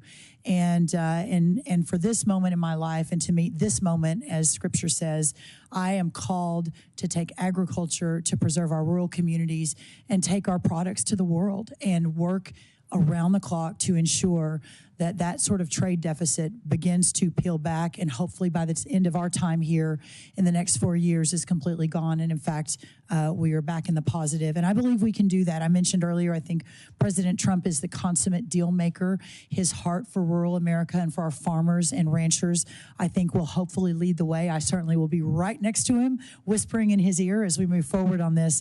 And I think and hope and pray that we can begin to solve for this immediately. Great. Another area that I focused on is how precision ag technology can help our farmers and ranchers to achieve better yields and reduce environmental impact, improve economic returns. I've had a number of bills on that I'm going to be reintroducing and including hopefully in the farm bill that we work on. Additionally, myself and really the entire Nebraska delegation, along with the University of Nebraska at Lincoln, have been working in a very close partnership with the Ag Research Service on the National Center for Resilience and Regenerative Precision Ag at the University Innovation Campus. And last May, we broke ground on that facility, and I hope that I can continue to work with you to make sure that we get that facility completed. Can I get your commitment to continue working with me on this facility? Can I get your commitment to come to Nebraska? We had Sonny Perdue out at the ranch and had a great barbecue with neighbors. We can do that. And then another trip, we can get you to Lincoln and see the ARS facility, what we're doing there. That would be my great honor. Great, thank you. Thank you, Senator. Senator Lujan. Thank you, Mr. Chairman. Representative, welcome to the committee, Representative Kerwin. I know that most folks have been recognizing you, but we just want to say welcome. I look forward to working with you in whatever capacity we can. My late father also served in the New Mexico legislature and very much appreciated some of those good projects that he had with some of the new family, if you will, the extended family of members from Texas I got to know as a young person. So welcome to the committee. Mrs. Rollins, thank you for being here. I very much appreciated the conversation that we had in the office as well. And one of the areas I shared in our conversation is something that I hold deeply as I expressed to you, which is that every American should be able to have food on their table. No one should go hungry in America, no matter what zip code or area code they live in, or no matter how much money they make. I appreciated my colleagues raising issues in some of these areas with nutritional programs. And given the important role that the Secretary of Agriculture plays in administering federal nutritional programs, I'd like to better understand your vision for them. Now, I did my due diligence to go through the America First Policy Institute's documents, but I wasn't able to find anything that I could digest. It's probably the wrong word to use. When it comes to addressing hunger in America. Yes. Do you agree that in America that, let me ask it this way. Do you believe that in an America that is truly great, that our children don't go hungry at night? Yes. Updates to the Thrifty Food Plan in 2000 and 2021, a program that you'd have a lot of say over, lifted about 2.4 million SNAP participants, including 1 million children, out of poverty. That's good. It's not great yet because we haven't done it all, but it's a good start. Now, Ms. Rollins, yes or no, will you commit to opposing any cuts to SNAP that would prevent Americans, including millions of children, from putting food on their table? Senator, probably not surprising to you, I can't commit to that. Obviously, it is of utmost importance to me, and you and I discussed that we solve this, that it isn't just hunger, it's nutrition as well for so many of our children that don't have access to those programs. But I also know that I have a duty to the taxpayer who is funding in significant numbers those programs. I sincerely believe, Senator, that working together and working with other members of this committee, it's important to Chairman Bozeman as well, that we can find a solution that may or may not end up in cuts. I don't know. That is something I need to spend more time on, research the data, meet with more people. I can't make that commitment to you today, but I can make the commitment to you for a lot of time, a lot of thought, a lot of conversation as we move down that road. I appreciate that. You know, I'm always reminded that budgets are a reflection of values, depending on how those budgets are put forth as well. And I certainly hope that in America, while we all have a responsibility, with fiscal responsibility, that our priorities would say children shouldn't go hungry in America. And I hope that's something that we can find some commonality on down the road. Now, I want to drill into something more specific, which is a program called WIC. It's a program for women, infants, and children, also a food program. It's one of those acronym programs you talked about that are over at the Department of Agriculture. For decades, Republicans and Democrats have supported full funding for this program, meaning that no eligible mother or child who applies for the program is turned away. In your capacity as secretary, is this a program that we can count on your support with? I look forward, I believe that's one of the 16 nutrition programs across the United States Department of Agriculture purview. I have not spent as much time as I hope to in the coming days and weeks, once confirmed, to really dig into that. But clearly, my heart, this administration, I believe speaking for the full administration, clearly America is the place where everyone should have the opportunity to be part of a safety net when needed. And WIC, I realize, is an important part of that safety net. I appreciate that response very much. Now, in the area of specialty crops, everyone here brags on whose is best. We have it. It's New Mexico. I'm going to address that right away. I share the concern that many have shared up here today around small farms. 53% of New Mexico farms are 50 acres or less. I mean, the one that I'm on is under 5. I'm concerned as well with what's been happening with small farms across America. Whether it's water rights that are being gobbled up and taken off for something else, away from agricultural water rights, or who's buying them, or what they're turning into.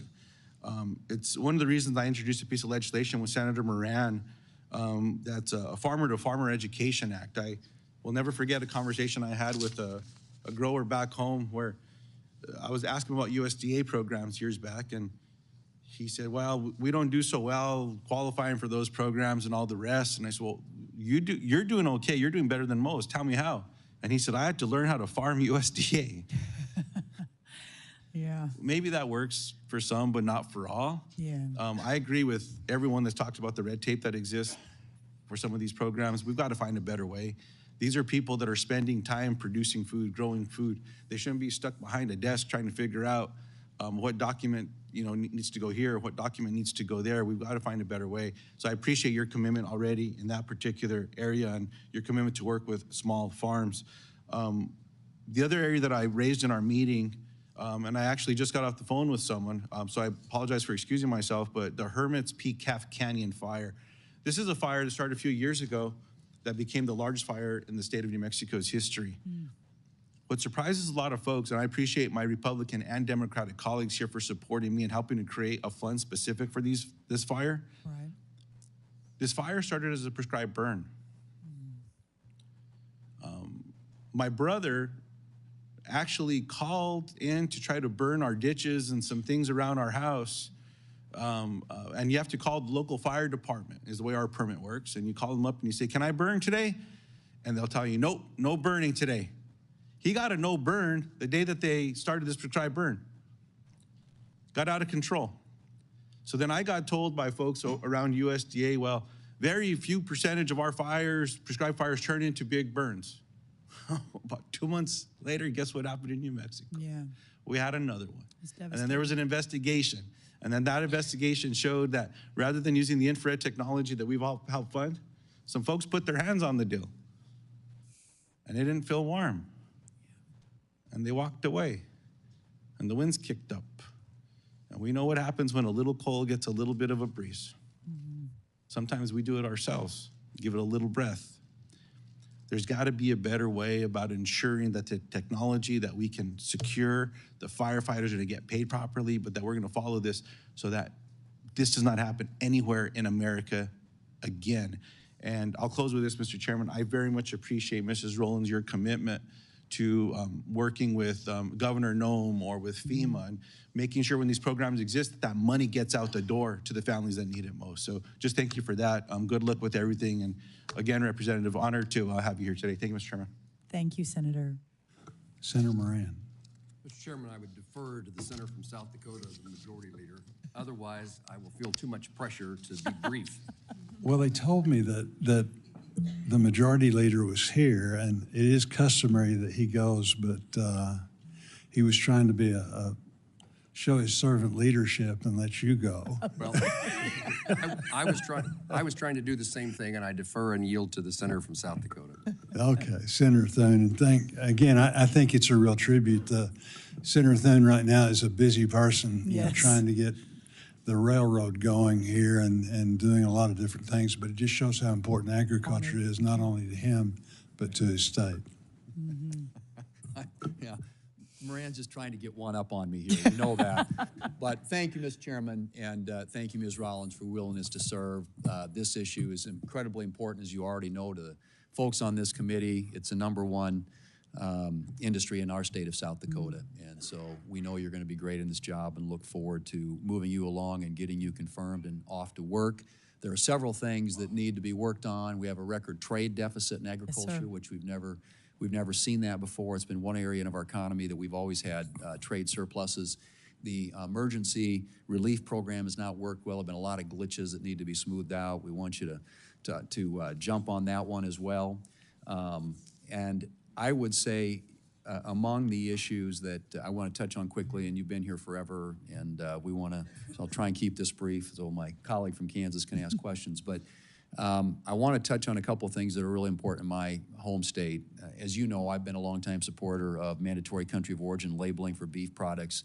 And I would just say that South Dakota cattle producers work really, really hard and tirelessly to produce some of the highest quality beef in the world.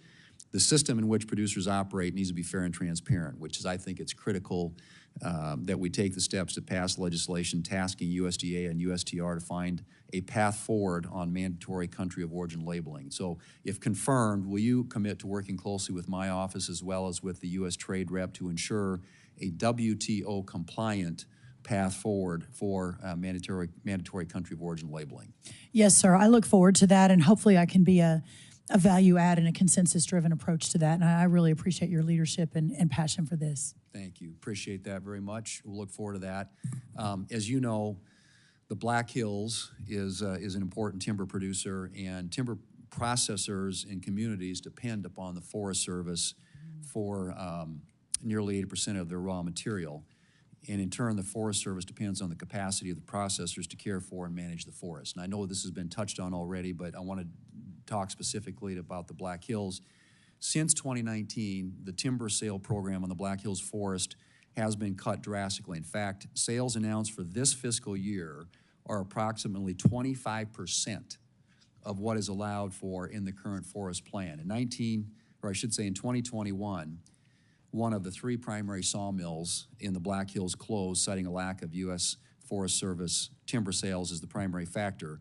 And today, the remaining sawmills are operating at 50%, incurring financial losses and trucking in material from other states. This is not sustainable. The Biden administration policies have decimated the timber industry, forest products industry in the Black Hills of South Dakota, and it's not sustainable for companies, communities, or frankly, for that matter, for the National Forest. We have got to manage our forest in a way that reduces the wildfire risk that exists out there. We're starting to see evidence of another pine beetle epidemic in the Black Hills. And so I guess my question is, if confirmed, will you commit to work with us quickly and the entire delegation of the Black Hills National Forest footprint and the forest products industry to understand the issues at hand and to give much needed attention and priority and hopefully relief to what is a very dire situation in the Black Hills National Forest? Yes, sir. I've become acutely aware that not just in your home state, but in multiples of home states, this industry is just being decimated by current policies. I believe I speak for the larger administration and President Trump that is unacceptable, and whatever we need to do within reason and within the law to turn the ship on that, you have my full commitment and as much time as I can possibly give building the best team, getting our undersecretary in this arena confirmed as soon as possible. But we've already begun the path forward on that, and I really look forward to working with you ongoing and hopefully moving very quickly. Thank you. We'll work quickly to get you confirmed, and hopefully the people who will have direct responsibility for this. It is that urgent. I mean, this is an emergency. I can't tell you, people in the Black Hills and the jobs that go with it are really desperate.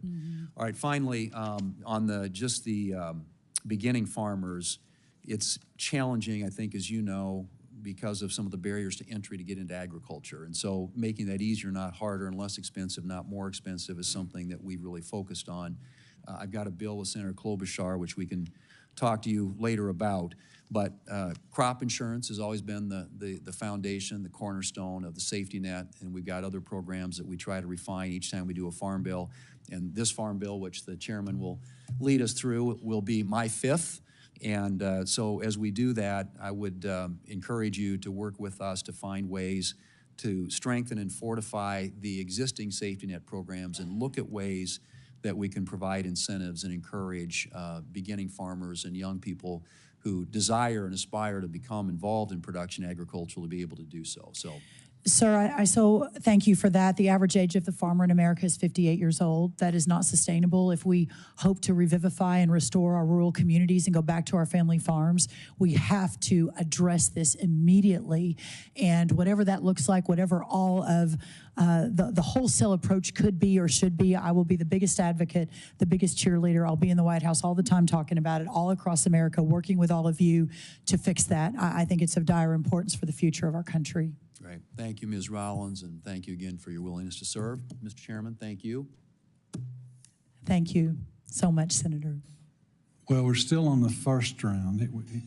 Senator Schiff's already gone, so Senator Moran. Chairman, thank you, and Senator Thune, thank you. I'm pleased to be a new member of the Senate Agriculture Committee, and it took a waiver that probably involved the majority leader's approval, so I'm pleased to now have that debt clear. Yes, yes, you're all free. I'm all free. Ms. Rollins, thank you very much for the conversation we had in the office. Thank you for your interest in serving. I want to run through, I hope, maybe 5 things that I want to talk about briefly, some of which we did talk in person. But first of all, it's been described here the dangerous and dramatic circumstances that farmers and ranchers find themselves in across the country. It's certainly true in Kansas. We have the same difficulties that everybody else has across the country with high input costs and low commodity prices. But I would add that almost 80% of the counties in Kansas are in a drought circumstance. And so you add to the problems that we can't grow a crop is dramatic. This is the least amount of wheat harvested in Kansas since 1961. And so there are significant challenges. It highlights what Senator Thune said about the importance of our risk management program, crop insurance, and it is perhaps as important as anything else that we will do. But our failure to pass a farm bill, and one of the reasons that I'm excited about to be on the Senate Agriculture Committee is this really does have to be our shot at getting the farm bill done. I can't imagine there can be another excuse, and we'll have an administration that's cheering us on, and Senator Bozeman and Senator Klobuchar are 2 people I think that we'll see work together, and I pledge to do my part to accomplish that. But as a result of no farm bill and all these other problems, we passed disaster assistance, economic and natural disaster. I just want to again remind you the timeliness. Our farmers are going to their bankers have been to their bankers. There is not time for a farmer to have to wait to see what the consequences were. If we could predict, if you at USDA could tell farmers how the program is going to be administered, even before the checks are determined, that would be very valuable as they put it into their planning process, helpful to them and helpful to their banker. But I would remind you that in my view, and I think my colleagues, certainly my farmers at home, the way that disaster assistance was implemented in 2022 did not help the farmers who suffered the greatest losses. So the way that your predecessor implemented the disaster payments was very damaging, very discouraging, very disappointing. And we would ask you to do so to implement as the payments were determined in the 2018-2019 crop years. USDA dispersed the way that, and in addition to asking that question, you would also be complying with congressional law and intent. Sir. We worked hard to make clear that whoever the Secretary of Agriculture was in whatever administration, they couldn't go back and do it the way that provided almost very little disaster assistance. So that's number one, and if you happen to tell me yes. I would, yes, and since we have Senator Thune still here, the quicker we can get our undersecretary approved in that lane, the quicker we will be able to move. Obviously, my confirmation as well, if approved, and I'll be honored. But we have already begun putting the team together that did this work under the President Trump first administration. Hopefully, my thought was that we won't have to reinvent the wheel. We can immediately begin moving. So that is my commitment, and again, I'll work all hours to ensure that that happens. Thank you for that answer. I also want to again highlight a few words that I mentioned in our conversation in the office. The National Bio and Agro Defense Facility. Yes, sir. So in Manhattan, Kansas, near Kansas State University, is this national center created as a result of the fear of an introduction of some entity, something into our food supply system that would be a terrorist act, and do we have the capability scientifically to respond? And that facility is a $1.5 billion facility. It employs 400 people, and it has greater potential than what has been developed between the Department of Homeland Security and the Department of Agriculture. And it has been transferred to USDA. It's your responsibility. And I would like if you could give me a point person now or a few days from now in which could become my point person on the National Bio-Agri-Science Facility. Yes, sir. I can't do it right at this moment, but I will absolutely get that to you as soon as I have the ability to do that. I don't know if I have to wait to be confirmed. If I don't, you will get that right away. If I do, hopefully that will come upon confirmation very soon. It seems to me that we should be working for your fast confirmation. That seems like a really good idea. Talked about. Let me highlight NIFA and ERS. So the Trump administration in the past decided that they wanted to help put departments, agencies, federal employees across the country, not totally centered here in Washington, D.C., the nation's capital. And NIFA and ERS agencies were moved to Kansas City. And there is, I think what happened is in the circumstances here in Washington, D.C., there were 650 or 700 employees. I'm told that there are 400 employees now in Kansas City, but I'm also, at least by press reports, only 20% of the people are actually working in the office. So if we want to have the kind of consequence in reviving rural America, other places in the country, this is certainly a Kansas issue, but it's a Kansas, Missouri, Nebraska, Iowa, where sometimes our farm kids can't get a job back on the farm, can't return to the family farm, but they want to work in agriculture, or it's a spouse of somebody who's on the farm, and having those agencies and their employees in places like Kansas and Missouri and Iowa and Nebraska creates opportunities that would not otherwise exist. And so, in my view, the purpose of the move was defeated in the reality of telling people, well, you stay in DC and work from home. And that fits in with what a conversation that a number of us had about actually getting USDA and other federal employees back in the office. I 100% agree with you. I am extremely excited to get our workforce back into the office, whether it's here in Washington or out across the country. I think that in the business that we are in at USDA, a customer business, and being available for our customers, whether that is up in Senator Welch's Vermont or my Texas or wherever it is, your Kansas, that we have people in the office. So that will be a very big priority of mine. Thank you. I'm involved in SAF, Renewable Aviation Fuel. We have introduced legislation, Farm to Fly. It has been made a part of the draft of both the House and Senate farm bills.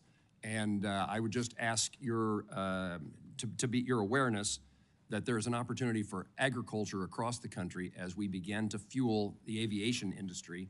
And Kansas, the air capital of the world, along with an agricultural center, has a great potential. But this is a potential for all farmers as we talk about how to make sure if we've lost a market due to a tariff or as they struggle, we need every market we can get. And this is, it also requires a good definition from 45Z in the Treasury Department, which you've said you will advocate for. Finally, we have an ARS center, a research center in Manhattan, Kansas. The University of Kansas State University has a tremendous amount of agricultural research, and we would like to see cooperation between the two, including potentially the co-location of their work. The facilities for ARS are nothing that they should be. There's a lot of work that needs to be done, and there's a number of us including the chairman of the committee, who are members of the Appropriations Committee for the Department of Agriculture, and we want to help you get better facilities, and I would just like to highlight the need for cooperation. If we're going to build a better or expand a facility, can we do it in conjunction with the local university and get the bigger bang for the buck?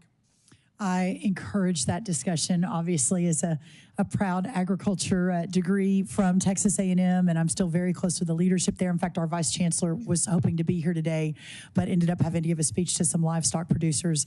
I really look forward. My heart is with a lot of these universities, with all of our land grants across the country. That was a very fine answer. I like the response, except there was something you should have said about the importance of other land grant universities. For example, Kansas State. For example, Kansas State, Senator. Yes. No, Thank you. I appreciate that, and I'm excited to continue that work with you. And let me tell Mrs. Kerwin, thank you for raising a great daughter. Oh, thank you, sir. So, Senator Schiff, 5 minutes. We're going to do 5-minute rounds now. Thank you, Mr. Chairman. Ms. Rollins, right now, farm workers in Ventura County are picking strawberries in a brown haze, smoke from the fires. It's a surreal scene to look at images of working in those conditions. These are just some of the difficult conditions that farm workers are often in. They're working in 100-degree heat. They're working in the cold. They're some of the hardest working people I've ever met. And I want to raise the issue of the impact that mass deportations would have on them. First and foremost, on people who are working so hard to put food on our table, and just the, to me, grave injustice of deporting people who are doing such vital work to feed us. There's also the impact on their families. Many of them have children who are U.S. citizens and will be U.S. citizens. And so it would have the effect of splitting up their families. And even if we set that aside, which we shouldn't, it's estimated that perhaps half of California's farm workforce is undocumented. So my question is, how are you supposed to farm? How are farmers in California supposed to survive if there are truly mass deportations in which half of the workforce is sent out of the country? How Americans don't want to do that work. It's frankly just too backbreaking. So who's going to work the farms? Senator, I know we talked about this in your office and had a productive, perhaps agreed to disagree, but still productive conversation, and I so appreciate that. We've talked about this within this committee in the last 3 or 4 hours as well. President Trump ran and was overwhelmingly elected on the priority of border security and mass deportation. He is, and his team are, I'm assuming, currently putting in place the plans to begin that process, of course, first with those who have committed criminal offenses once they have been here. The American people have asked for a secure border and a system where they do not have to be concerned with the millions and millions that crossed here illegally and brought a lot of strife and unsafe communities to America. And I know this is not the committee where we discuss this, and I know you probably, the last thing you want to do is get into a debate right now over it, because I sure don't want to. But let me answer your question. I will work around the clock with our new labor secretary, if she's confirmed, Lori Chavez DeRimmer. There is obviously, I think everyone would agree, H-2A important changes that need to be made to recognize within the agriculture community the importance of a strong labor force. Well, I still want to get back to my question, though. If they're gone, who's going to do that work? Well, sir, we don't know, first of all, whether who they are, right? I mean, we all throw numbers around like 40%, 50%, 60%. The answer is we just don't know.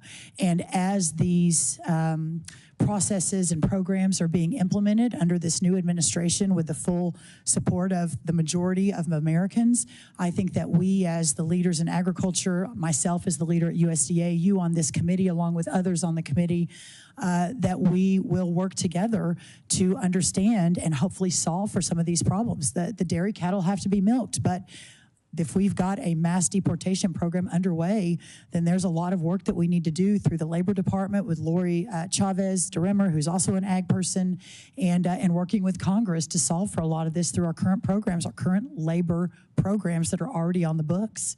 Well, let me ask one other related question on this topic, and that is, if we deport a large percentage of our farm workforce, farm labor is going to be scarce. Isn't that inevitably going to push up food prices? And if so, isn't that in sharp contrast with what the president said he wanted to do to bring down egg prices and food prices and everything else? I think, well, first of all, we're speaking in hypotheticals, but certainly these are hypotheticals we do need to be thinking through, and I think it's a very fair point. The president has made food inflation and the cost of food one of his top priorities. I have worked alongside him. I have been part of his team for many years now. I believe in his vision and his commitment to America and to his promises. And in so doing, I believe that we will be able to find in our toolkit what we need to do to solve for any hypothetical issues that end up turning out to be real moving forward over the coming months and years. Well, thank you, Mr. Chairman. I would just say that I hope they're hypothetical. I do too. I fear they may be all too real. Mr. Thank Chairman, you, sir. I yield back. Thank you.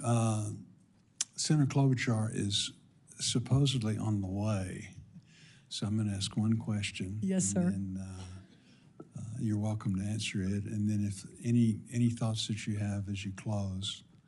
And if she's here then, we're in great shape. If not, then we're out of here. I'm available all the time. You're doing a wonderful job. Thank you, Thank Mr. you Chairman. for this hearing has been really good. We've had great participation, and because of that, it just takes a while. Yeah, no, I'm honored. As you've heard, there's lots of questions, lots of concerns in farm country. And not only that, but, you know, people forget how broad the portfolio that you're taking on. You know, we could be talking about crypto, we could be talking about a lot of stuff. It's true. But we're not.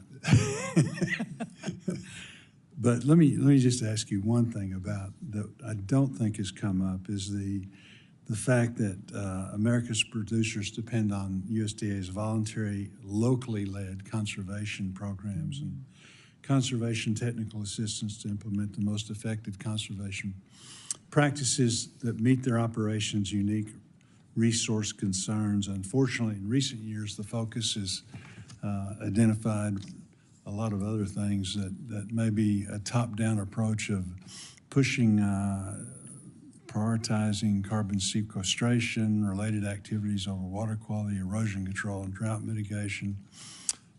Those things are important, and yet again, what I want you to talk about is the fact that you would be committed to a voluntary, locally led, incentive-based conservation model that served our farmers and ranchers for so many years very effectively. I would, Senator, and I know we all know that the best conservationists are our farmers and ranchers, certainly from the beginning of our country. One thing I don't think I've talked about with anyone on the committee is that my family on our farm in Minnesota, a piece of the land, actually participated in one of those voluntary conservation programs. So we actually have firsthand knowledge of what that looked like and how to do it, and believe certainly in how important and valuable it can be. So yes, sir, I look forward to, other than my personal experience, and my sister Ann really led it, so I can't pretend to know much, but I was very grateful for her and our family that I don't know as much about it as I need to, and I look forward to learning more. But yes, you have my commitment that clearly that's an important piece of all of the work. Have you got any closing comments or? I'm sorry. I do have closing comments, but I'm guessing that Senator Warnock might have another question or two. Very much. Senator Warnock. Thank you so very much, Chair Bozeman. Just a couple more questions, and thank you so very much for your presentation this morning. Farmers in Georgia are already talking to me. They're already concerned about potential retaliatory actions following President Trump's promises to levy heavy tariffs. They're already dealing with slim margins. As I said in my first round of questions, it's a tough business. So much you don't control, and it's not difficult to find yourselves in trouble. They're dealing with slim margins due to high input costs, and the last thing they need is to be caught up in the middle of a trade war that could drive up food prices for all of us. If confirmed, what will you do from your position at USDA to ensure that Georgia's farmers and families aren't caught up in a trade war? Again, it's something I've worked on, by the way, with Republicans and with helping to get our farmers' goods to market. So it's something we think about a lot. Senator Warnock, when I was in your office, I believe last month, we talked about your commitment to your farmers and what a priority this was to you. Georgia is a very important agriculture state. So, you know, you're obviously pastoring a church and in the United States Senate, but I was impressed at your commitment to your ag community in your state and look forward to continuing to work with you. It's very clear that the coming tariffs, and I think there's no doubt that President Trump has been very transparent that he believes this is an extremely important tool in his toolkit to put America first, to revive the economy, to get us back to a place where he believes we need to be. And I agree with him and hope to help him execute that vision. But it also shouldn't be surprising that his heart and his commitment to our farmers and our agriculture community was certainly clear in the last administration. The number one answer from my perspective is working around the clock to expand market access and working on new trade deals and getting new partners from around the world. I have an undersecretary already named, hopefully get him confirmed, maybe committed and confirmed, Chairman Bozeman, but get to him confirmed very, very quickly so we can begin to build those teams. The president is a consummate deal maker, and I feel very confident we'll be able to expand those markets, begin to peel back the trade deficit, and get back to trade surpluses, which I know we're used to. But immediately moving into the distribution of disaster relief, economic relief, the new farm bill that's coming out. I've already announced the undersecretary and put the team in place to be able to deploy that. Let me press on, just so I have all of the time. I agree with you that access to farm markets is critical. And in Georgia, we've got a lot of sectors that are relying on strong export markets, timber, poultry, pecans.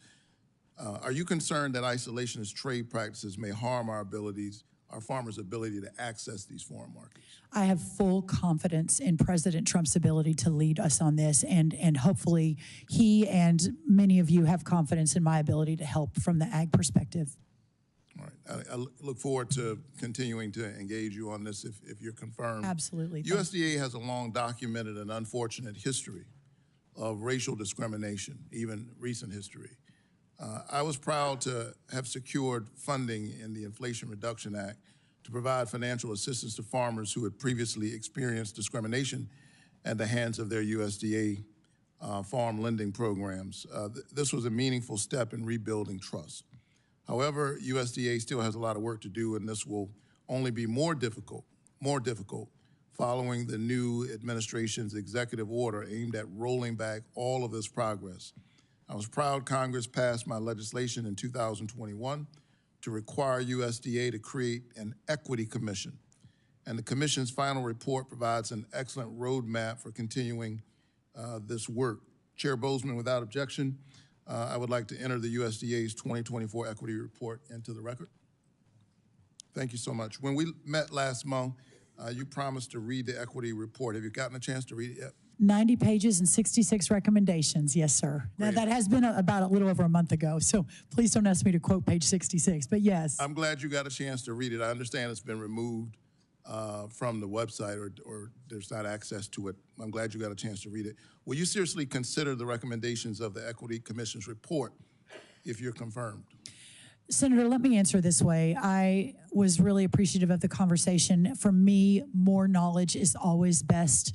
Understanding where everyone comes from, whether I agree or disagree, recognizing what's in the past is important, but also realizing the path ahead and how we forge the path. Will you consider the recommendations? Sir, I will consider anything that's on the table. I think that's only fair. But I also, President Trump won on the concept of removing the diversity, equity, and inclusion, making sure that we are basing our decisions on merit, and I obviously support that 100% as well. But I look forward, Senator, to continuing to talk about this, and my friend Elvita has long talked to me about the plight of black farmers in Georgia and other places around the country, and I'm always open to discussions, always. And may I say, there is no room for racism at the United States Department of Agriculture or any agency. In that regard, will you commit to recruiting more diverse employees who understand these communities, have relationships with these communities, so that we build trust between these communities and the lending office?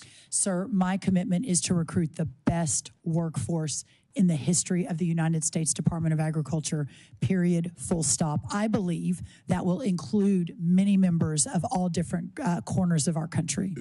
Do you think a diverse workforce and a high-quality workforce are somehow oppositional objectives? I think always hiring based on who is the best person for the job, who is going to do the most excellent service, who is best equipped to execute on all of the promises is the promise of America. But I also believe, to your point, and have long held, that ensuring that we give all people a chance to succeed and to thrive and for equal opportunity is a bedrock foundational principle of America. On that, you and I agree. Thank you so very much. Thank you, Senator. Senator Klobuchar. Thank you very much, Senator Bozeman, and I'm hoping these will be your last 3 questions. Your family looks like they might want a break for lunch, but they've been very good back there. I just want you to know that. How have the teenagers been? Yeah, they're good. Just I haven't excellent. been able to look at them, so they haven't gotten any looks from me, so hopefully they've been good. According to recent reports, House Republicans already eyeing nearly $300 billion in cuts to the SNAP program, roughly 30% cut. Now that's just reports. So, and I think you've heard from some of my colleagues about how this is such an issue in rural America. And in my state, as Senator Smith pointed out, our actual hunger rate is higher in rural than it is in the metropolitan areas. What kind of an impact do you think a $300 billion cut would have to SNAP? And if confirmed, will you commit to supporting robust funding for USDA's nutrition program? Senator, thank you. My commitment will always be to ensuring that these programs are effective and efficient. And I think I spoke from the heart, and I mean this sincerely, the importance of our leadership as a bipartisan body to ensure that those with the least among us are ably supported and don't go hungry. This is the United States of America. I don't yet know what the numbers look like. I need to really dig down, but my commitment to you is that we will talk about this until the very last minute. I will always be open to you, and that I look forward to ensuring that we're able to do what the original and core tenets of that program are called to do. And I'll follow up on this in a written question, but I do want to know if you believe SNAP benefits should be calculated based on current food costs. Well, I will say that obviously current food costs, you know, the importance of the inputs into the program and understanding where the market is will always be a priority. Okay. Congress made significant investments in climate-smart agriculture through the Inflation Reduction Act, giving more farmers access to popular conservation programs. So we had a situation where a bunch of the farm groups actually were supportive of this part of the IRA. I've always led bipartisan legislation on conservation, working with our hunting and fishing groups. One of the bills I have has been with Senator Thune, based on voluntary conservation program participation. A recent executive order issued just, of course, in the last 2 days to pause disbursements from the Inflation Reduction Act would put some of these plans that I mentioned, CRP plans and the like, in jeopardy. What is your understanding of the impact of these executive orders, and will these orders to slow IRA disbursements impact farmers looking to use voluntary conservation programs?